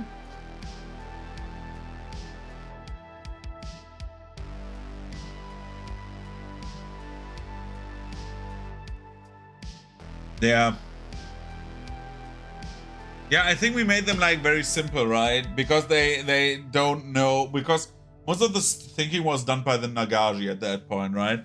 We had someone else who was like that, where they like were relinquished of like their thinking buddies and they had to struggle. Who was it? There was someone else. I don't remember right now. Doesn't matter. Colo. Right, the Colo were like that. Advancing with the Minotaurs was hard at first due to their simple nature. Yeah.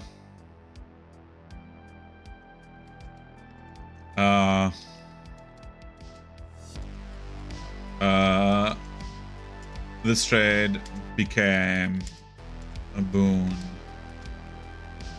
when it came to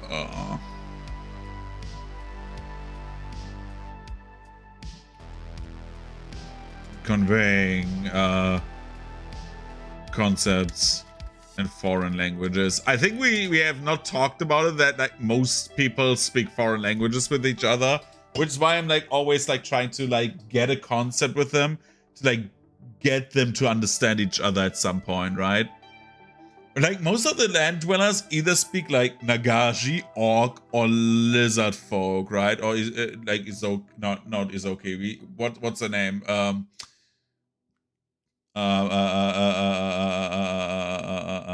Iruxi, right? Most of them, and Elv maybe, but that's that. That's like the main 4 languages.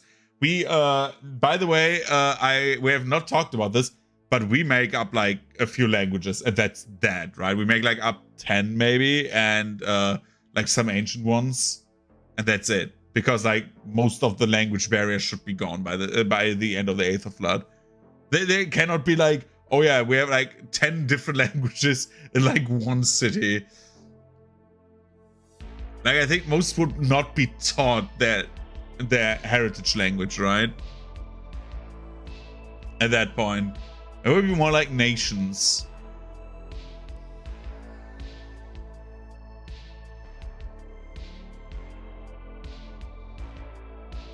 Yeah.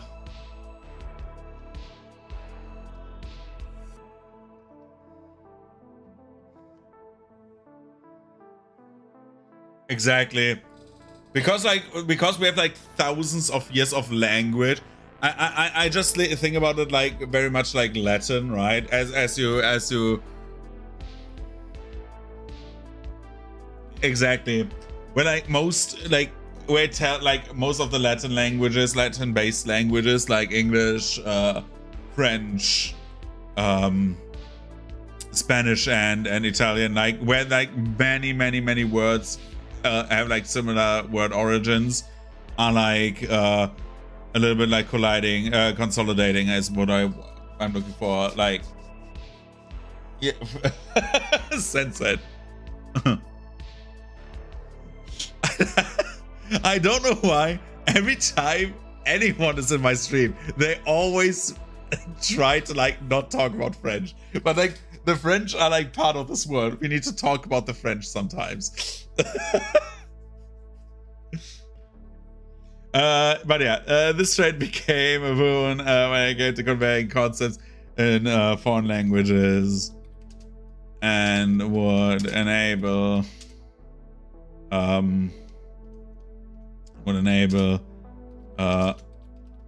kobolds and minotaurs to build a steady alliance. In the following years,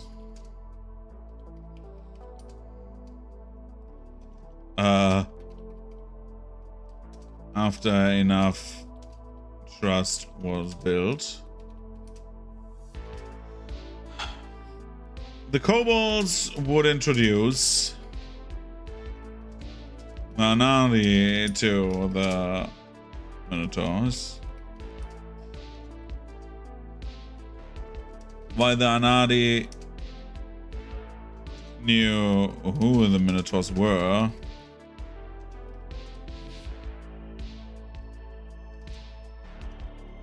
thanks to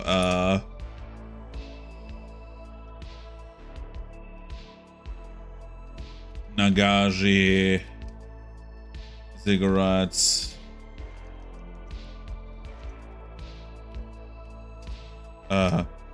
reaching into Anadi territory.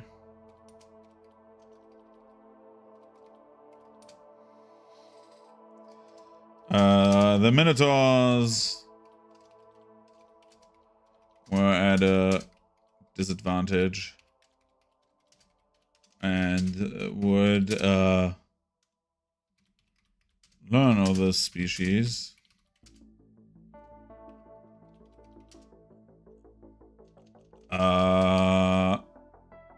Just now. Okay. And then I think the Anadi die, right? Because we said, where is it? Aetherflood. Nope. Heritage War. While the Anadi apparently knew about the Minotaur's existence, the Oxes were at a disadvantage. However, they were translators of the Kobold to get their lands underground safe. They had somewhat trusting. After really knowing each other, know these allies, and any much from the from them.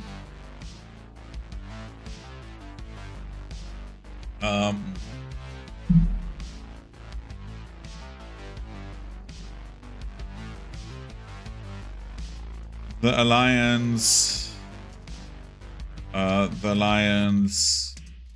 of these three factions would form, would be become formidable, symbiotic relationship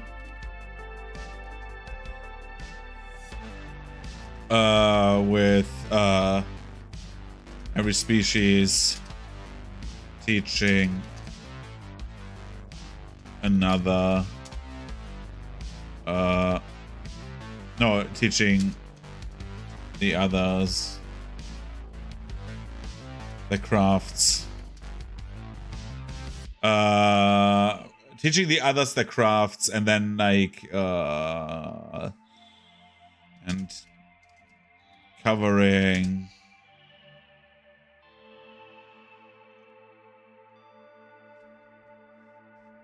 thank you.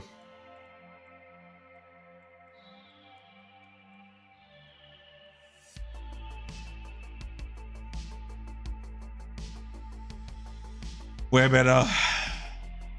This pleases Doom.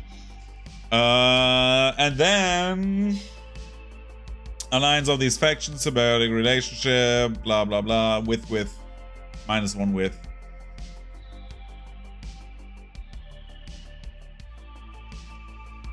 By the way, when we play Star Wars on this weekend, this does not mean we don't finish Pokemon. For Pokemon is like still very high on my priority list.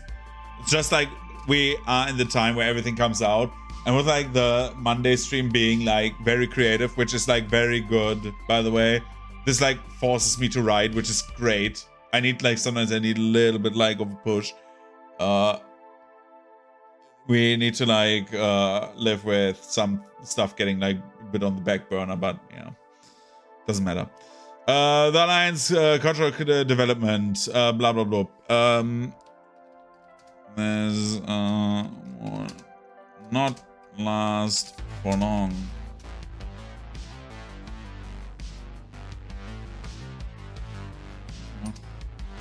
When a conflict between the halflings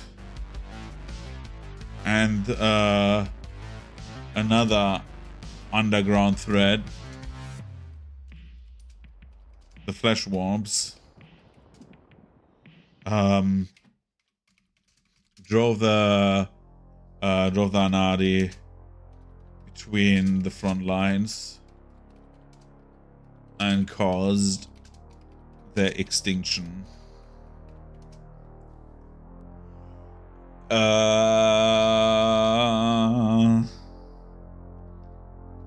This loss was grave for the kobolds because of their close relationship and millennia of cultural growth together.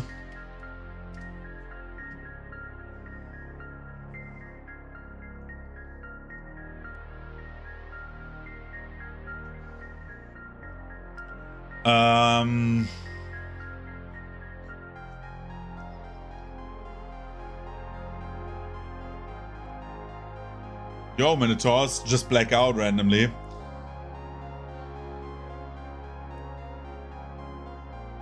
Due to the circumstances at hand, the Minotaurs tried to split their attention and delve into the lands below as reinforcements, finding their Nadi outposts abandoned.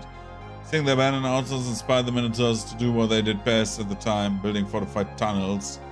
The Minotaurs start expanding and exploring underground. Kobolds and Minotaurs assume together that the halflings wiped the Anadi and start cleanup. Wiped out the Anadi, right? While constructing a monument in remembrance. Yeah, we need to keep that in mind. Okay.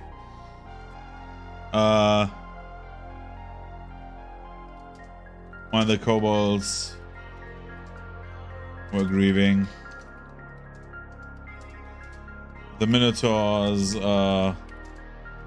took charge and aided the kobolds in fortifying their tunnels.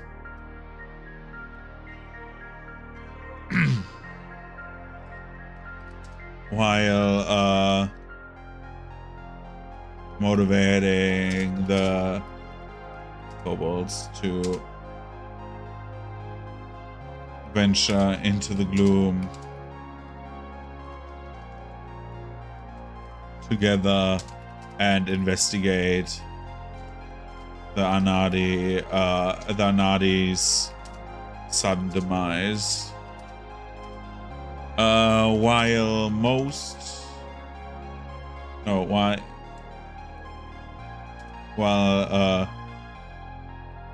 all outposts were abandoned,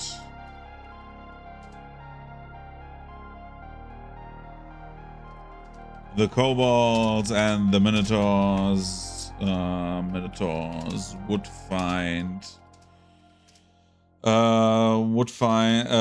not find any bodies left, because the implication here is that the changeling took them, right?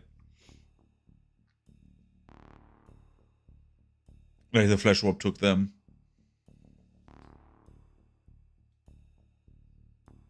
Sustenance for the flesh warps.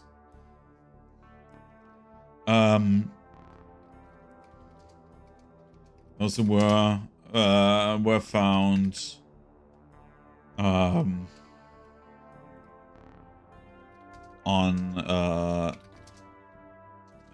near those bodies.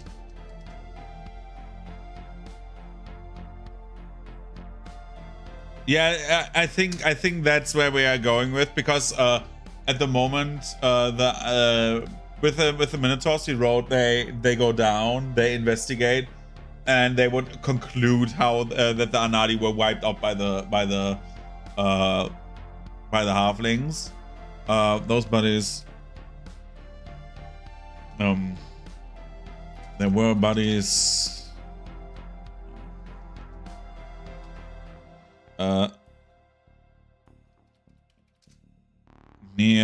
decent near the battlements of the halflings. Some bodies would be finally found. Many with wounds that that both minotaurs, kobolds have not seen.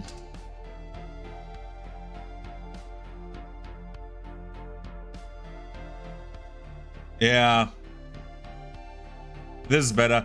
I was like going with the like, oh, they have guns and they don't know what guns are, right?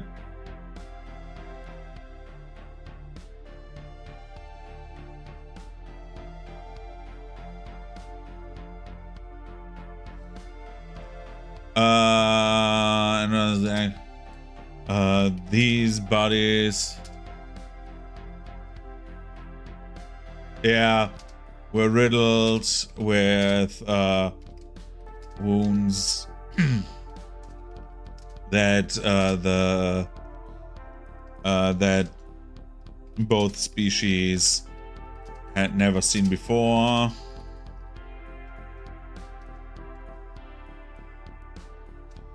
And had never seen, and before they could act, the halflings opened fire on them, hitting some scouts,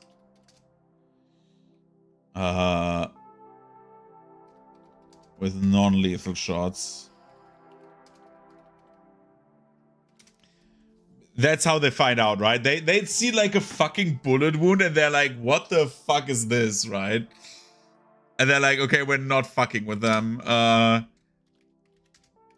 This would, no.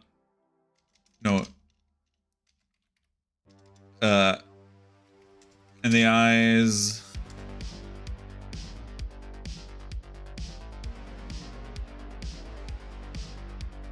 No. But they would definitely miss a shot, right? Some like scouts.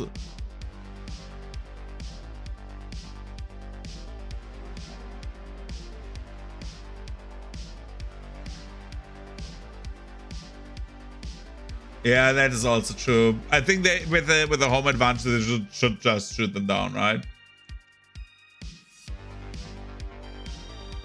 Killing them in an instant with similar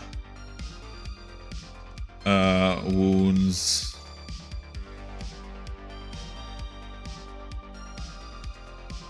As the Anadi.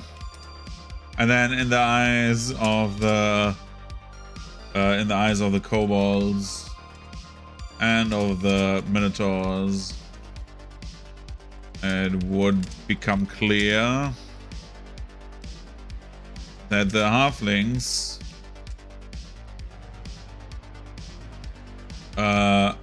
exterminated the Anadi. Now the Anadi are gone, so I can close them now. Goodbye, Anadi. So I don't have so many tabs anymore. Like these guys. Sorry for blinding you. Minotaurs. I think they never meet the kobolds, really, right?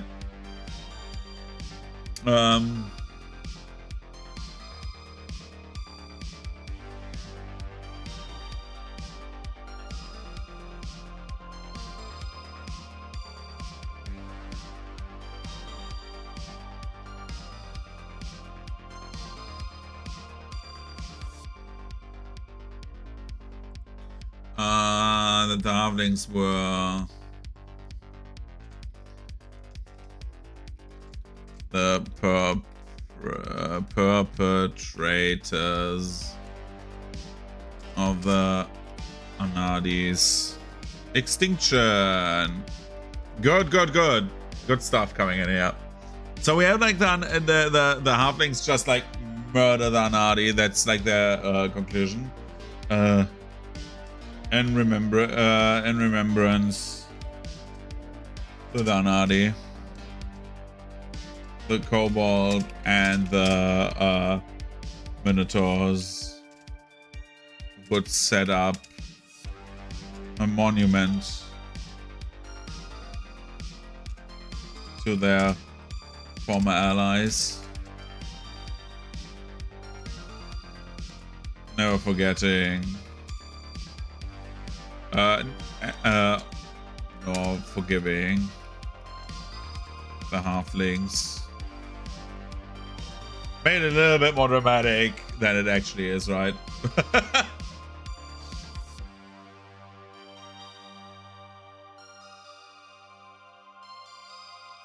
And then we go like into pre-Aetherflood, right? There's not much for the Minotaurs. Minotaurs is bent above land, continent, labyrinthon. Yeah, they grow a giant network with the kobolds, right?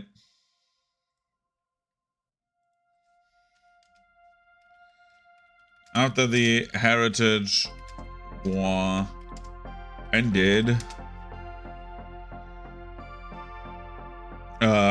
the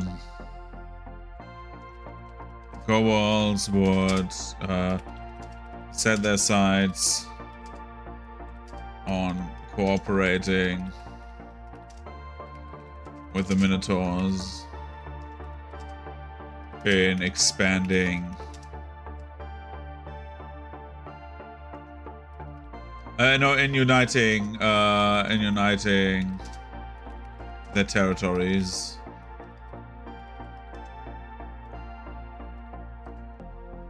Building a maze across a large part of Miracina.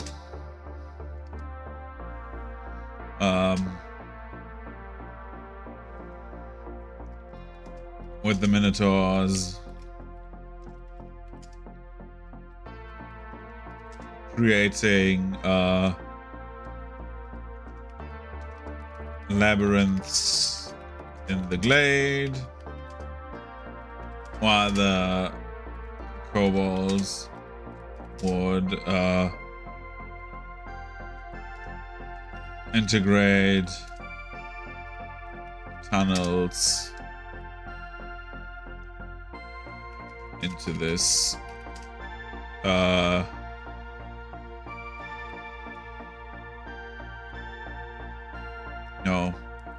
integrate tunnels. Give me 1 second. And the kobolds would integrate tunnels. No, into this project. No, this is a bad sentence. Expanded underground.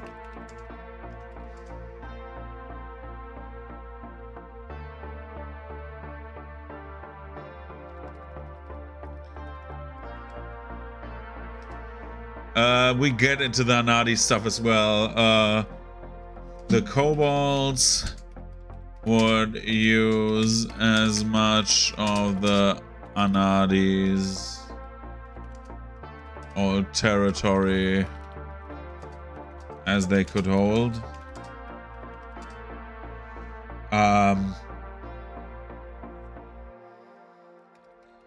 Never abandoning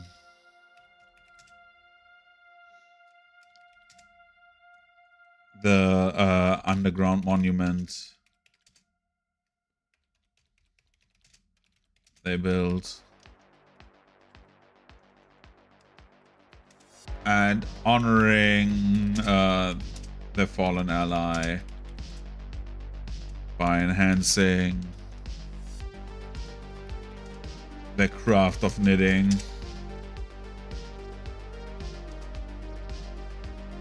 Weaving comes later. They knit. They knit like crazy.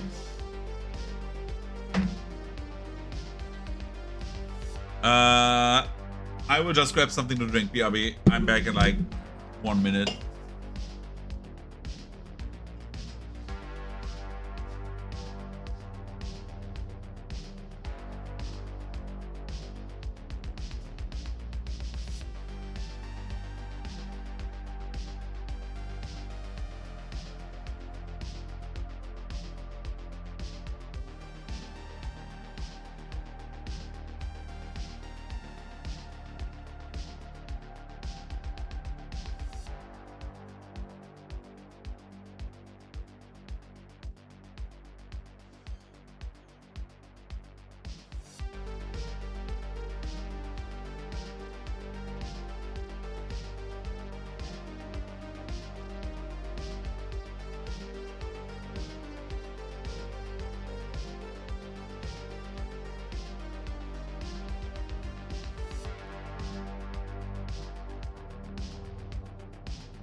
Sorry. I am sorry. I'm coming back.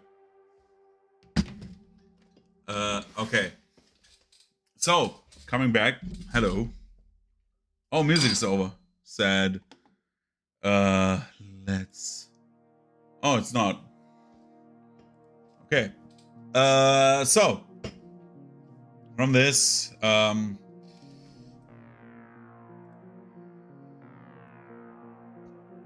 so we said basically during this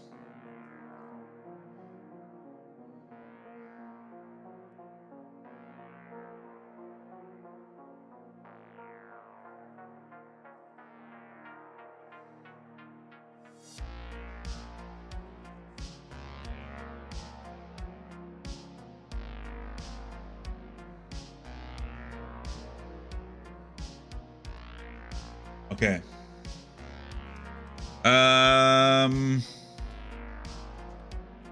The labyrinth created by both species is considered the biggest dungeon on Eziko, and many of those who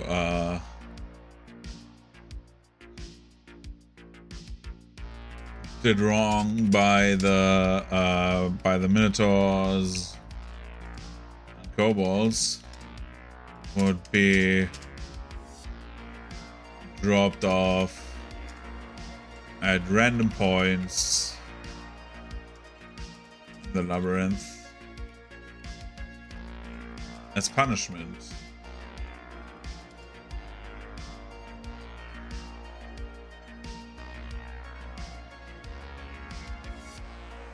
Those who are near the labyrinth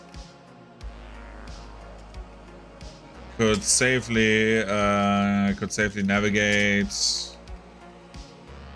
through it, because I'm thinking like we take basically the expanded version of the Minotaurs here, right? We get through it. So many deemed the routes through dude, I cannot write routes in the glade safer than the cobalt tunnels in the gloom.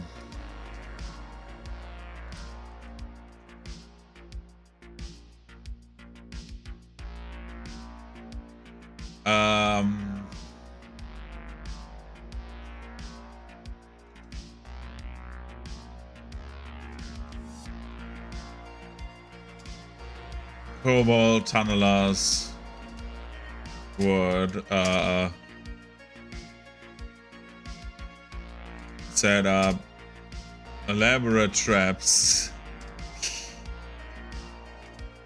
in the tunnels to not only confuse but sometimes kill intruders, kill those trapped in the labyrinth.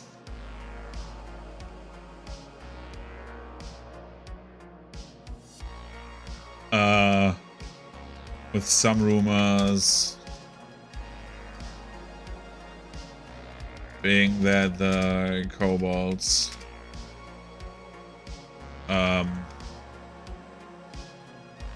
built tunnels into halfling territory.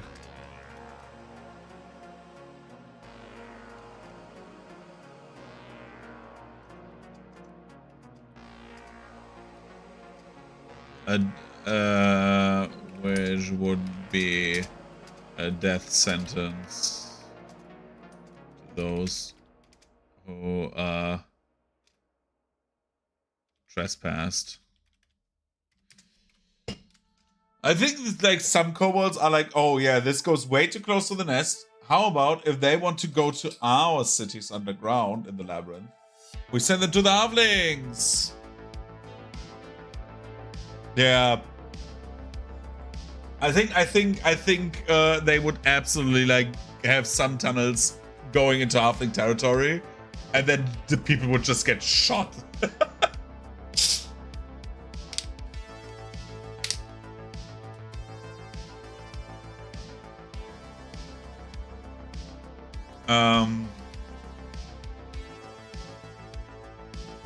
What do the kobolds do in the pre-Aetherflood days before shit goes down and they actually get to do something cool?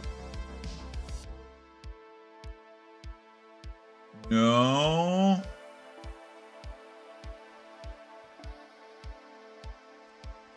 Stowaways,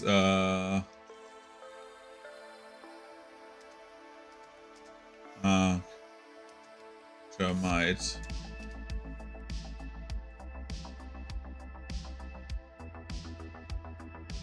The whole thing is on YouTube.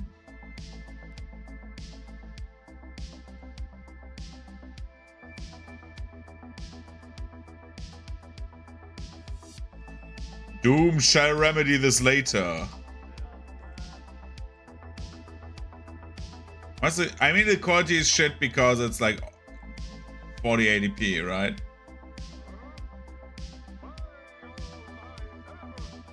Give me 1 second. Where are the termites? There they are.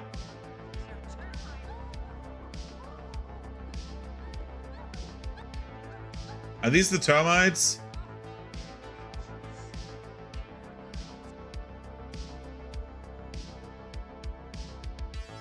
Okay. Oh, those are the protagonists of the film. Okay. Okay, I need to see the termites later. If you don't send it to me, I will quote my fan of I will quote my big my idol, which is Magneto, who says, "If you anger me, things will happen." And then I will kick over a sign or something like that. I know that in that clip, Magneto was just angry because the guy at the, well, the guy literally at the gas station wanted to put gas in his car where Magneto actually parked. He was like standing there, and the guy was like, "Oh, you want some gas?" And he's like, "Fool! My magnetic car does not run with gas." he riled himself up on that. I love old villains, they're so funny. Anyways, back to kobolds. Which will be that's also trespass.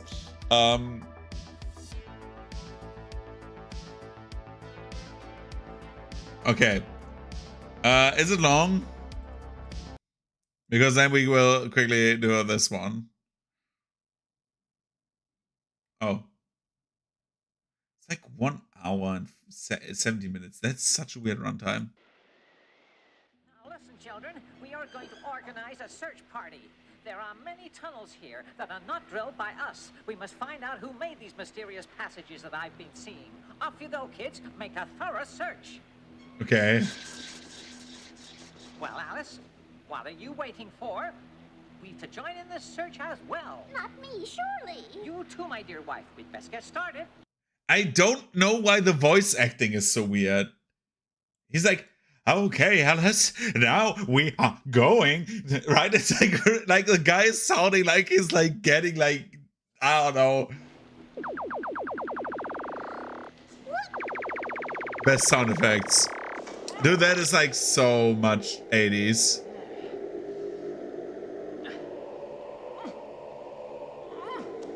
What is this? It's originally in German, yeah, but it's English dubbed, right? Let's go. Sorry for this little off-stream like reaction, but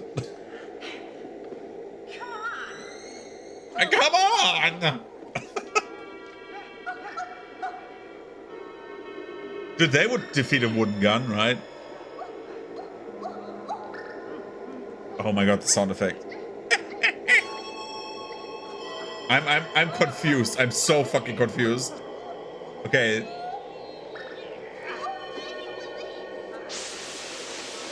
What the fuck is happening here? Why is that like Thor?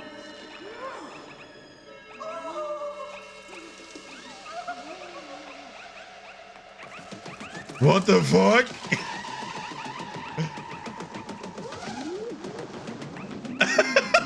What the fuck is this? Why? What? Oh my, Alice. Do you know what these are? No. These are termites. Oh. What the fuck? They're even worse than the woodpecker pest. Okay. I mean, these are halflings, right? These are termites. Okay, this guy's dead. As to face. Termites. What the fuck is happening? Is there a song happening?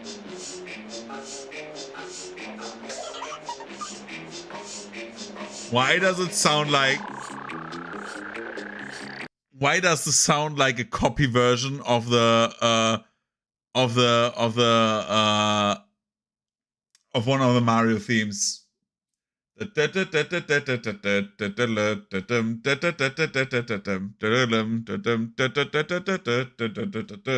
know which one I mean? Is it from Mario World 3?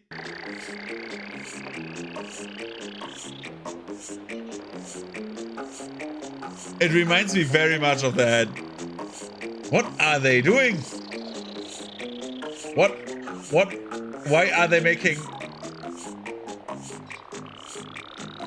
Why are they making altering current?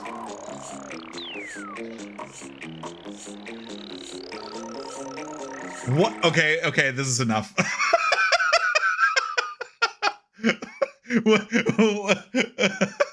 Okay. Let's get... These are termites. Dude, it's like crazy. It's like these like old...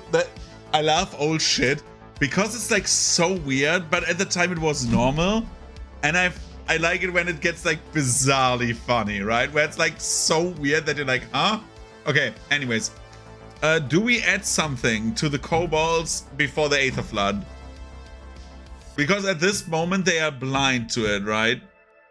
They're blind along with the or did the kobolds know? Nope.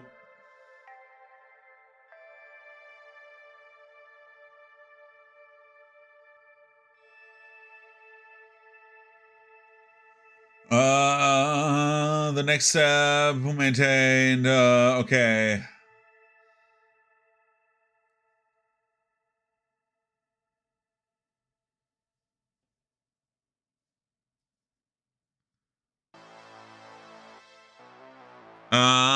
They're stuck on the backwards. I'm currently developing in the maze as well. Yeah.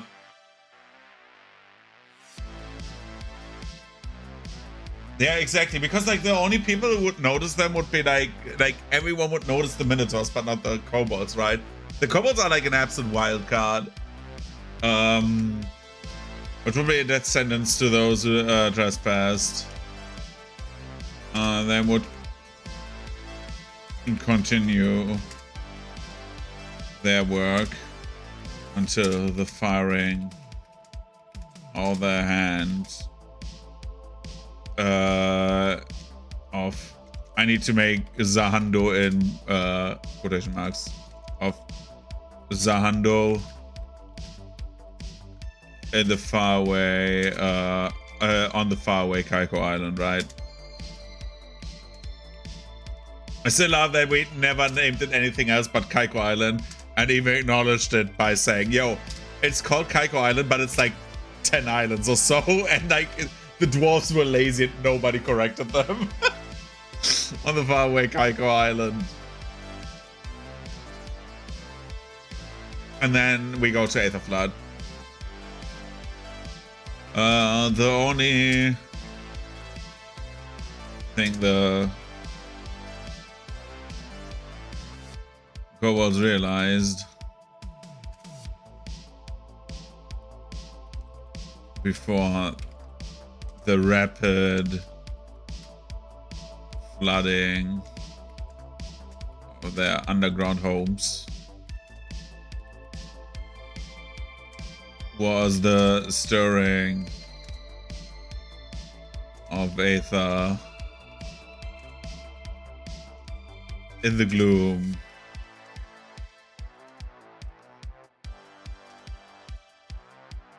The slight stirring, right?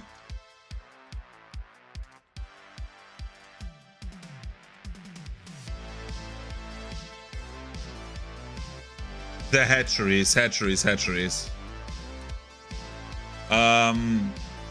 So they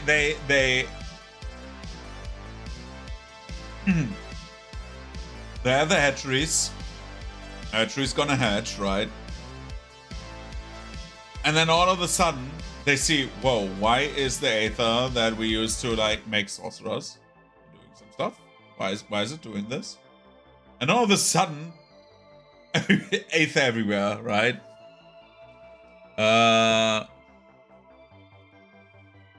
The question is, how much do we hit them? Because at the moment they got hit once and then they were like fine.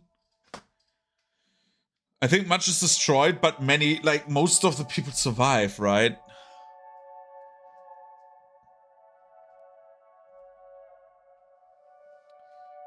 During the Aetherflood, what do they do? Hand was fire, Aether erupting from labyrinths. Majority of civilization was wiped out from the Minotaurs. Minotaurs through generations of social evolution and stability. Their cousins who lived in servitude to the Nagashi. They do something else and crash later. Those who survive. Honor guards. The free Minotaurs struggle to reorganize. Trapped within the end wake of they pray to the god.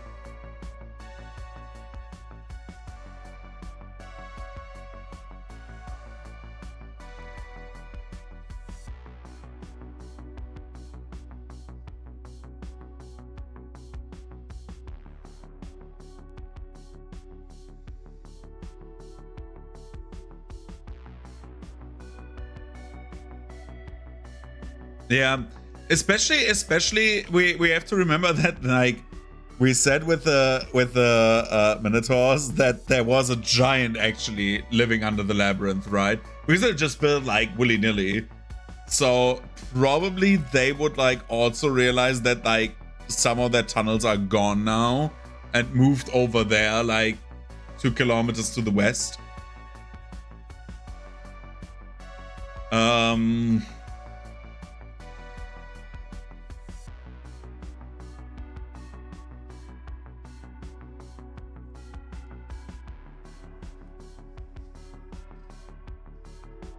Yeah, I think so. I think it would be like an earth giant, something like that, who they would like have like made cheese. A little bit cheesy. And I think that's where the hatcheries are. That would be wise, right? To say, okay, there was Aether and the giant, and the stirring of like the hand firing woke the giant.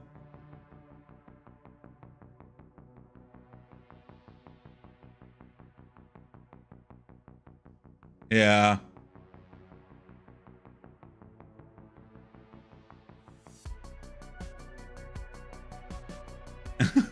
Turn the poor guy into volcanic tough.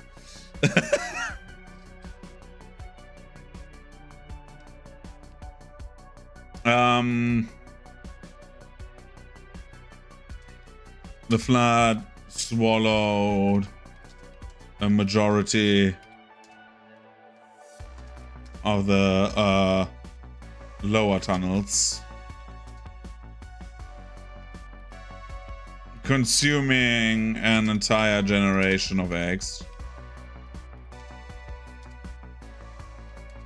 and killing many egg guards.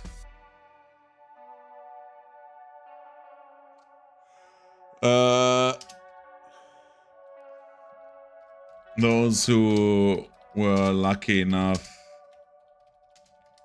to flee above ground would survive and brace the Aetherflood better than other species on Eziko. The kobolds' innate resistance to Aether would shine here the most.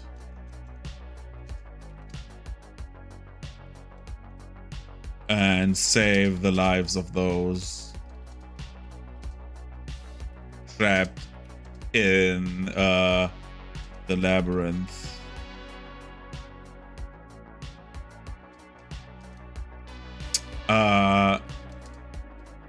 Some kobolds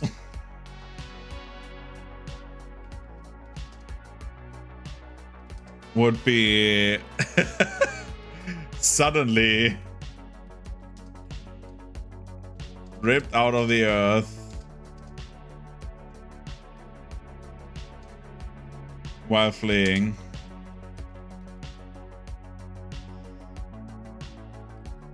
Due to their tunnel network.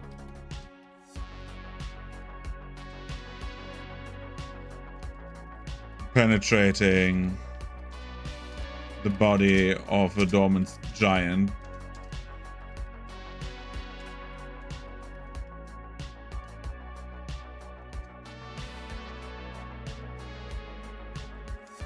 Other Ezikoans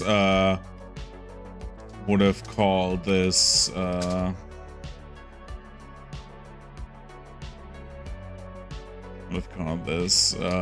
foolish, but for those lucky enough to be in the tunnel network,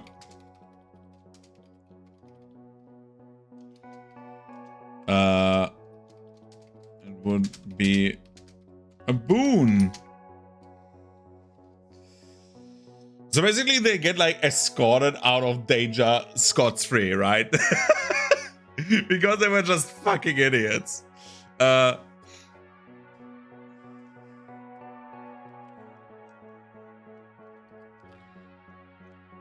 Many of the kobolds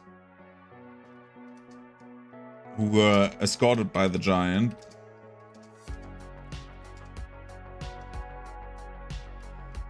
would find themselves being situated near the labyrinth,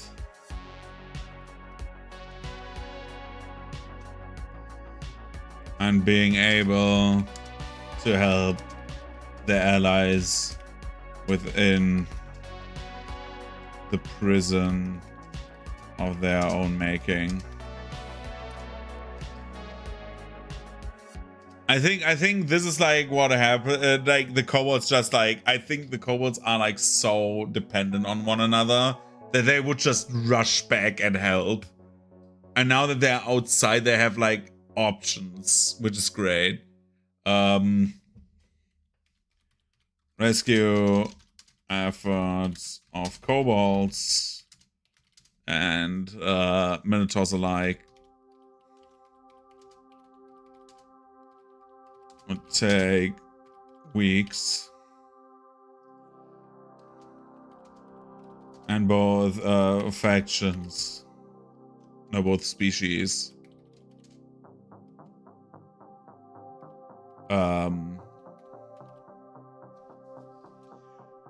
we said that they were like, the minotaurs were like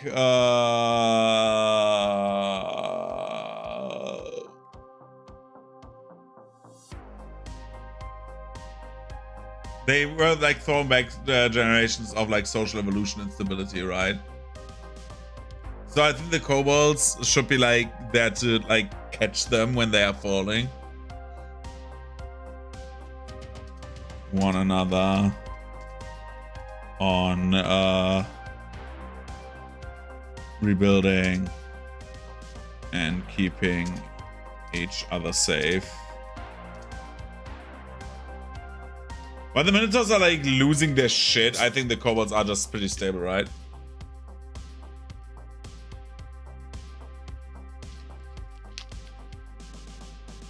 Right.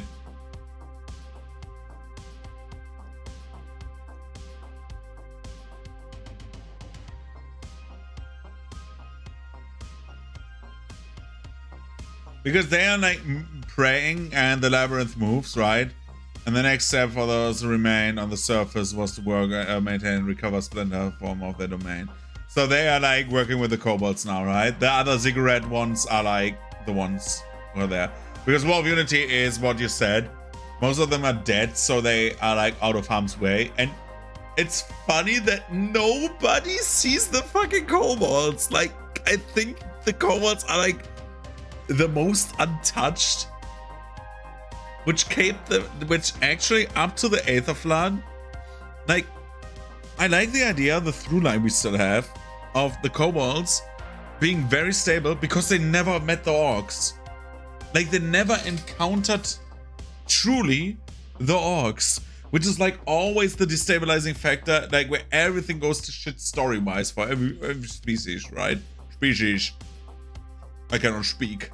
Which is like crazy. And so the kobolds, because they don't meet the orcs, they're not included in the heritage war. They're like keeping they couldn't get infected with orcish strain of idiocy. Yeah, exactly. They're like very, very, very stable. And only when the hand is fired, which is like the ripple effect of like 2 millennia of orcs fucking around, right? And like starting shit with everybody instead of like doing their normal part, like being peaceful, living on the like Terror Chokna and on the Terror Chokna strand of like the continents, right? And just living there, just sitting there. They just get like they just fucked around, did the hand, and the hand is like the thing where everyone who has not encountered the orcs now knows about them, because now everyone knows why the hand was fired, probably assumes why the hand was fired, and know that like these idiots only got together. Every one of these assholes worked together to build a nuke because the orcs were fucking dicks. And this is great. This is great. I love this. I love that modern orcs have nothing to do with this, and it's like it all goes back to like 2,000 years ago, when like an orc was told by a Colo druid, like, yeah, you can plant a seed in the wastelands and make it grow, right? Even in the most desolate place, nature will find its way. And then orc is like scratching his chin, and he's like, oh, I could use this to subdue everybody on this planet. I understand. Putting my seed into something makes it grow an orcish empire. It's like this. This is like the thinking they have, right? Anyways. Rebuilding and keeping each other safe. And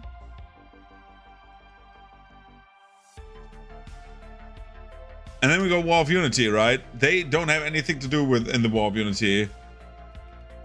Right, the War of Unity. The kobolds be minimally involved by driving off straggling flesh warps.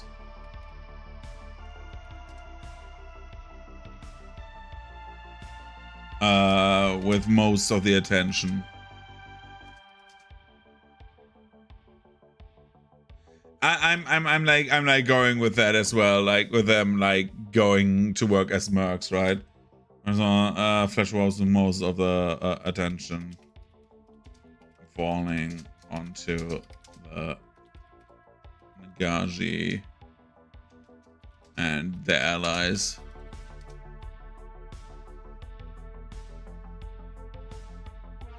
Yeah. And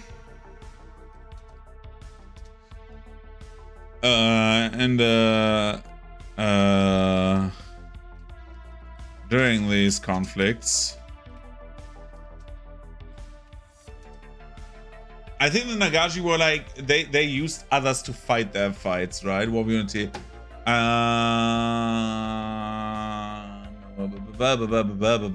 These themselves walking with corpses, trying to not lose the agency. Nagaji sided with the Unity, even though backstabbing was an option that was discarded. The Psyche of the Nagashi that did survive helped the combat the attacks of the so-called Changeling. During the war, this is the power of the Changeling. What's the primal magic? So they're like getting their primal magics in, right? Some Nagashi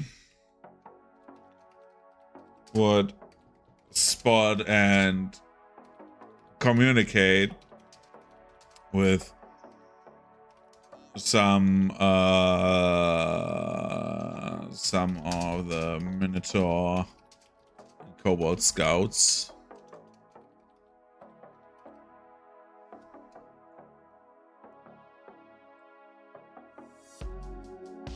Yeah. Best, yeah, this is like the Nagashi became aware of the friends the Minotaur minions had made during the passage. Decided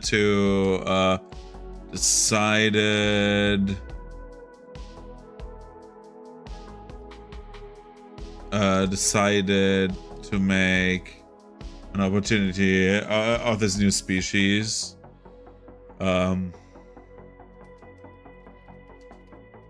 Their immunity with their with their resistance to the changeling's influence.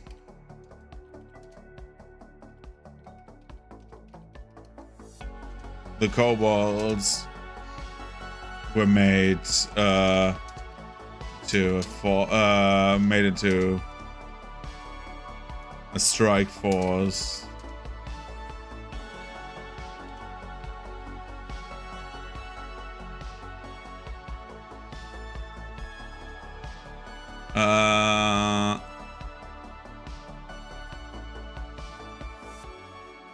At the beginning, because of the War of Unity,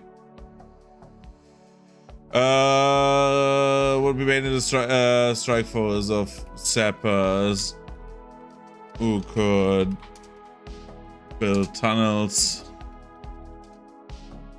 infiltrate flesh form fortifications, and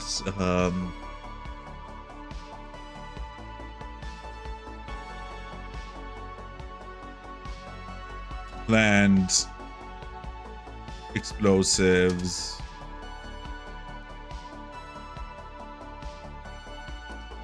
to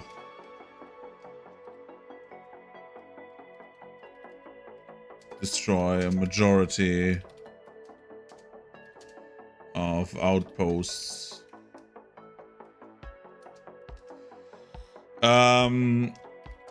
This tactic would become so popular.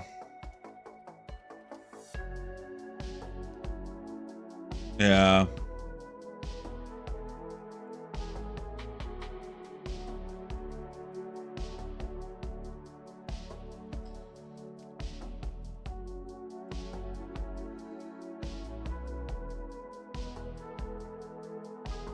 This technique would become so popular during the first months of the War of Unity that Nagashi would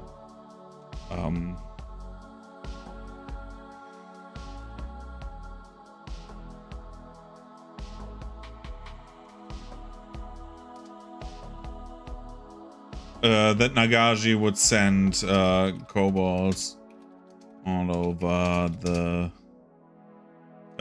Eziko in exchange for other formidable warriors. Yeah, broker. Yeah, wood broker.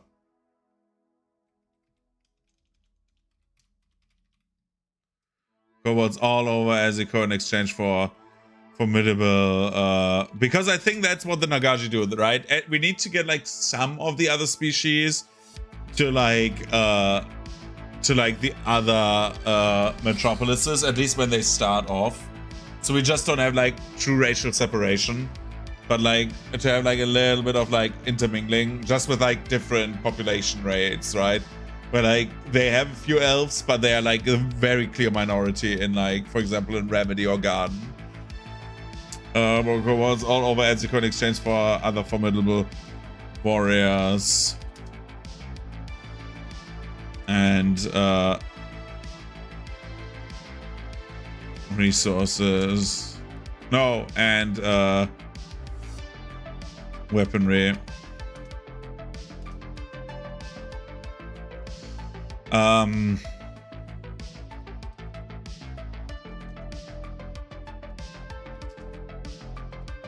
The kobolds, cooperative. The kobolds with their cooperative demeanor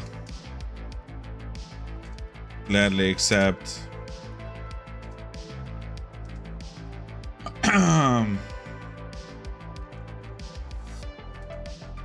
And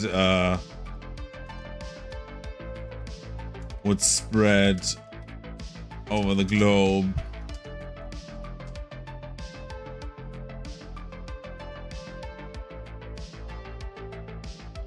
Rapidly. I think this is like where we have like kobolds everywhere, so we have them in all cities, basically.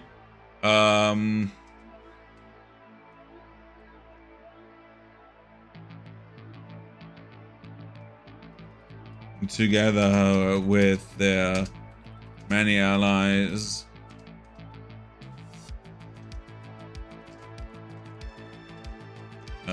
Did the kobolds beat the flesh warps and send them back into the gloom.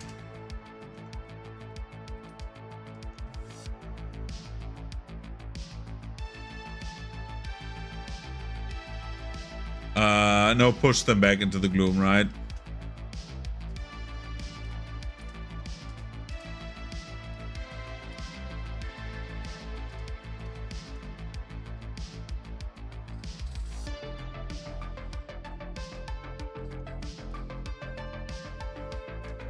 At the tail end of the war,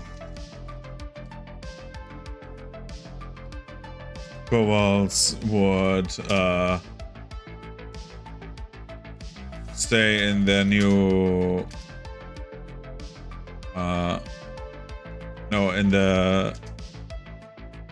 most kobolds, right? Most kobolds would stay in the cities they were stationed at.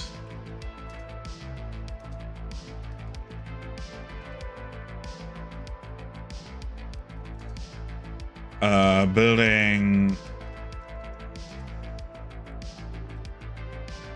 new tunnel systems within building new tunnel systems to reproduce and feed their eggs with Aether. With the Aether.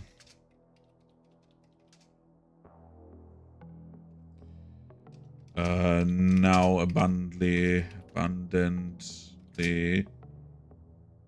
available.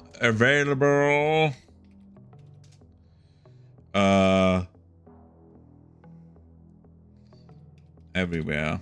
Because it is everywhere. And then we go to Arcade Age. So, we have two options. We now do Darkened Age and do Modern Times and bash through because I want to go in like 12 minutes.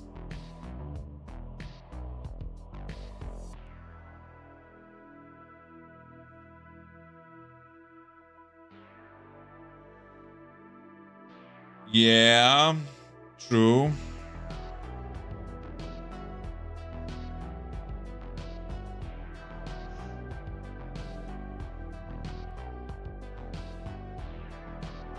That is true. But these Zoki are just like so used to like consuming. I think we need to like this is like the thing. We need to like give the Isoki a reason why they want to eat cobalt eggs. Because they eat the trip key.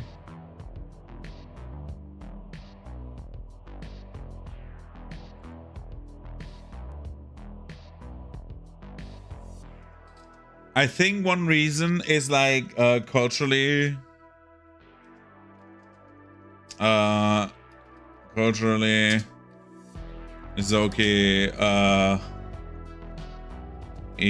no, I should write that it's for the Isoki, right? I think we finish the kobolds on the next stream, and then we have like all the main guys done.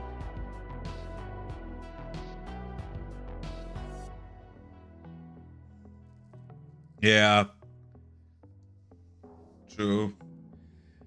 Maybe they eat the, yeah, but the act of stealing an egg is what's important. Yeah. Are they written like with Y? I think so.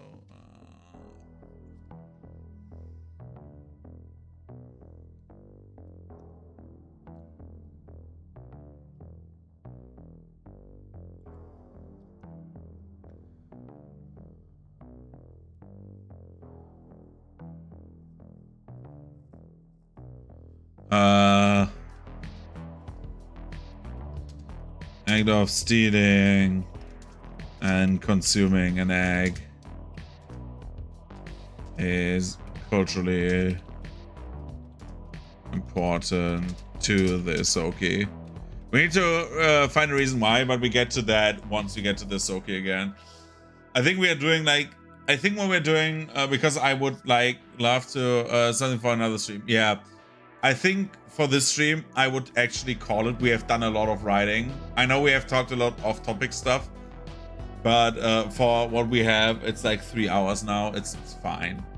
With another hour, I think it's like 4 hours for the flowing text things to work, and I think it's around about 3 to have like the points that we did for like some other species. I think doing the additional hour is very wise. I will stream tomorrow, as I said. I am thinking about doing writing, and once we have done this, we do a little bit of Tokon. I'm not 100% sure.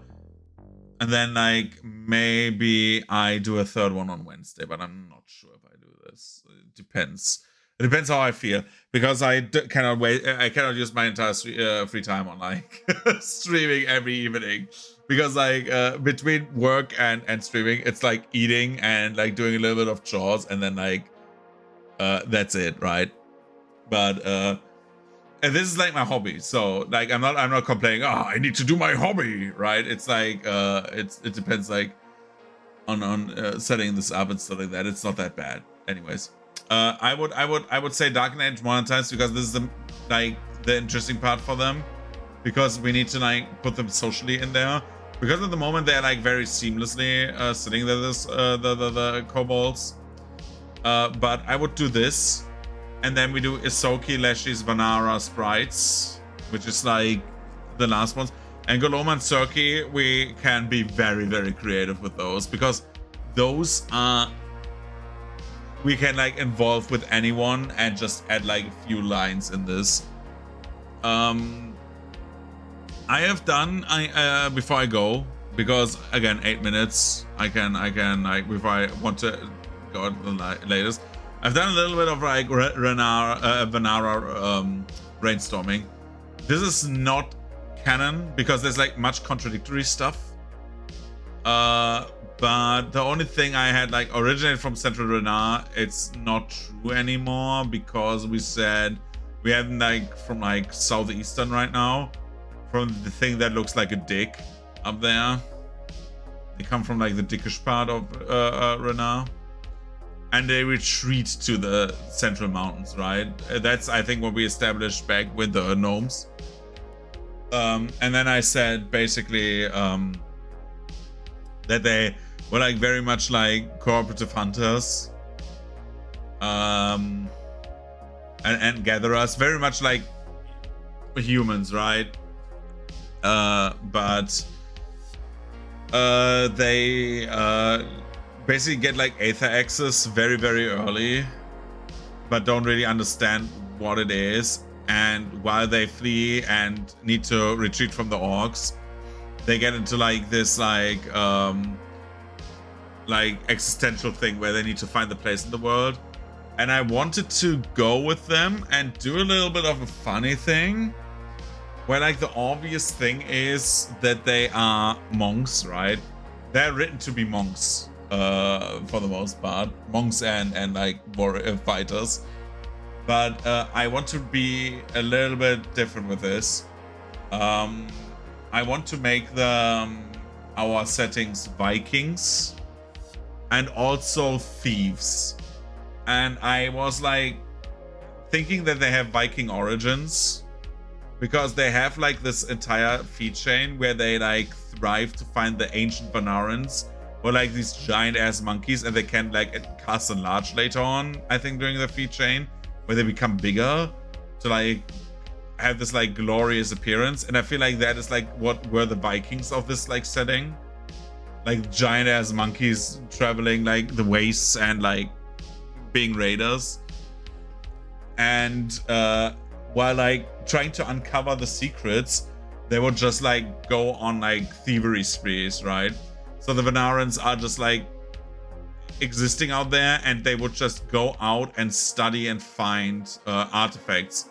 So basically, like many of them would become rogues and thaumaturges, right? Where they go infiltrate somewhere, or like go on these like missions to steal artifacts, understand it, right? Give it to the thaumaturge, and then like they would in like this like cooperative effort to like understand the world, would trade artifacts they stole and uncover their entire history. And once they did, they would put them in like this giant ass vault that the ancestors have built for whatever reason. They don't know why they have this vault, but they store like the stuff there. That's for the gold banana, basically. But like with like different artifacts, right? They're like basically, I wanted to make them like Indiana Jones, who is like focused on northern mythology, and like on the side finds these like artifacts who he like does research on, right? Like a little bit like of this like researcher, but like northern themed. So we have like the Viking aesthetic, because there's like many things that like hit that thematically in Pathfinder, and I feel like that we should not like abandon this. And I think the Vanaras as like snow monkeys, how we made them like, would fit them very well.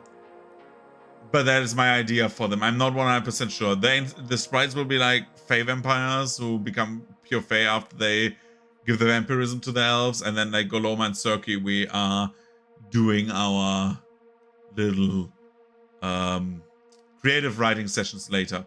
So for tomorrow, again, we finish definitely the kobolds, and then we will see if I feel like playing. I want to play a little bit, or if we just do a Wednesday stream where we just play video games. I'm flexible on both, because on the weekend we have other stuff. We could play Pokemon on Wednesdays as well, I just realized, or tomorrow after this, and just get a little bit of progress back in. But I don't know. See, it doesn't matter. I will head off now. Thank you for riding with me. It was great, as always. Yeah.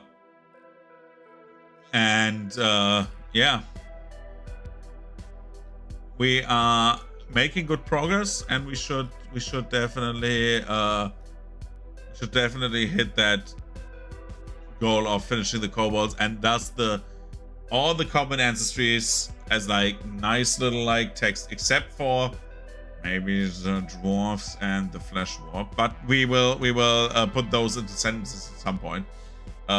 With that, And then we are like nearly finishing all the ancestries. And after the ancestries, we are doing society, like current day society and what it means for current day society. Because I have done also a little bit of like brainstorming on that front. Quickly, I've like thought about factions that the settings should at least have.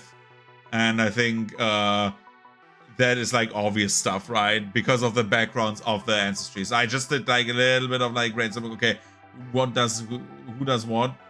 And I think there should be like also one organization who's like obviously like trying to get everyone back to the Glade and off the glory.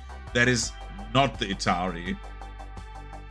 I think there should be like someone like, oh yeah, no, we should not have conquered the skies. We are the Glade dwellers and not the glory people, right?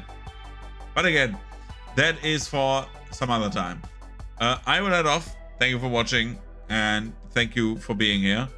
See you around. Wish you good night, and I will do the same thing I'm always doing. Hopefully finding streamer friends and find someone to actually like raid into, just to be nice, you know, just to be nice.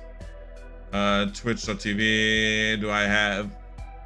The problem is I have like some people I follow that have like at the moment 500 people, and that's a little bit much. And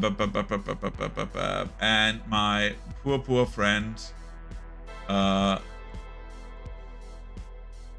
Ibims 1 Avocado, who plays Trackmania, is not here.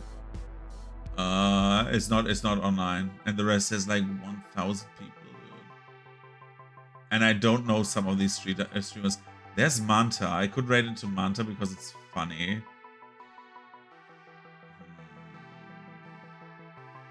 You know what? No, 700 people is too much for my viewership. Yeah, no.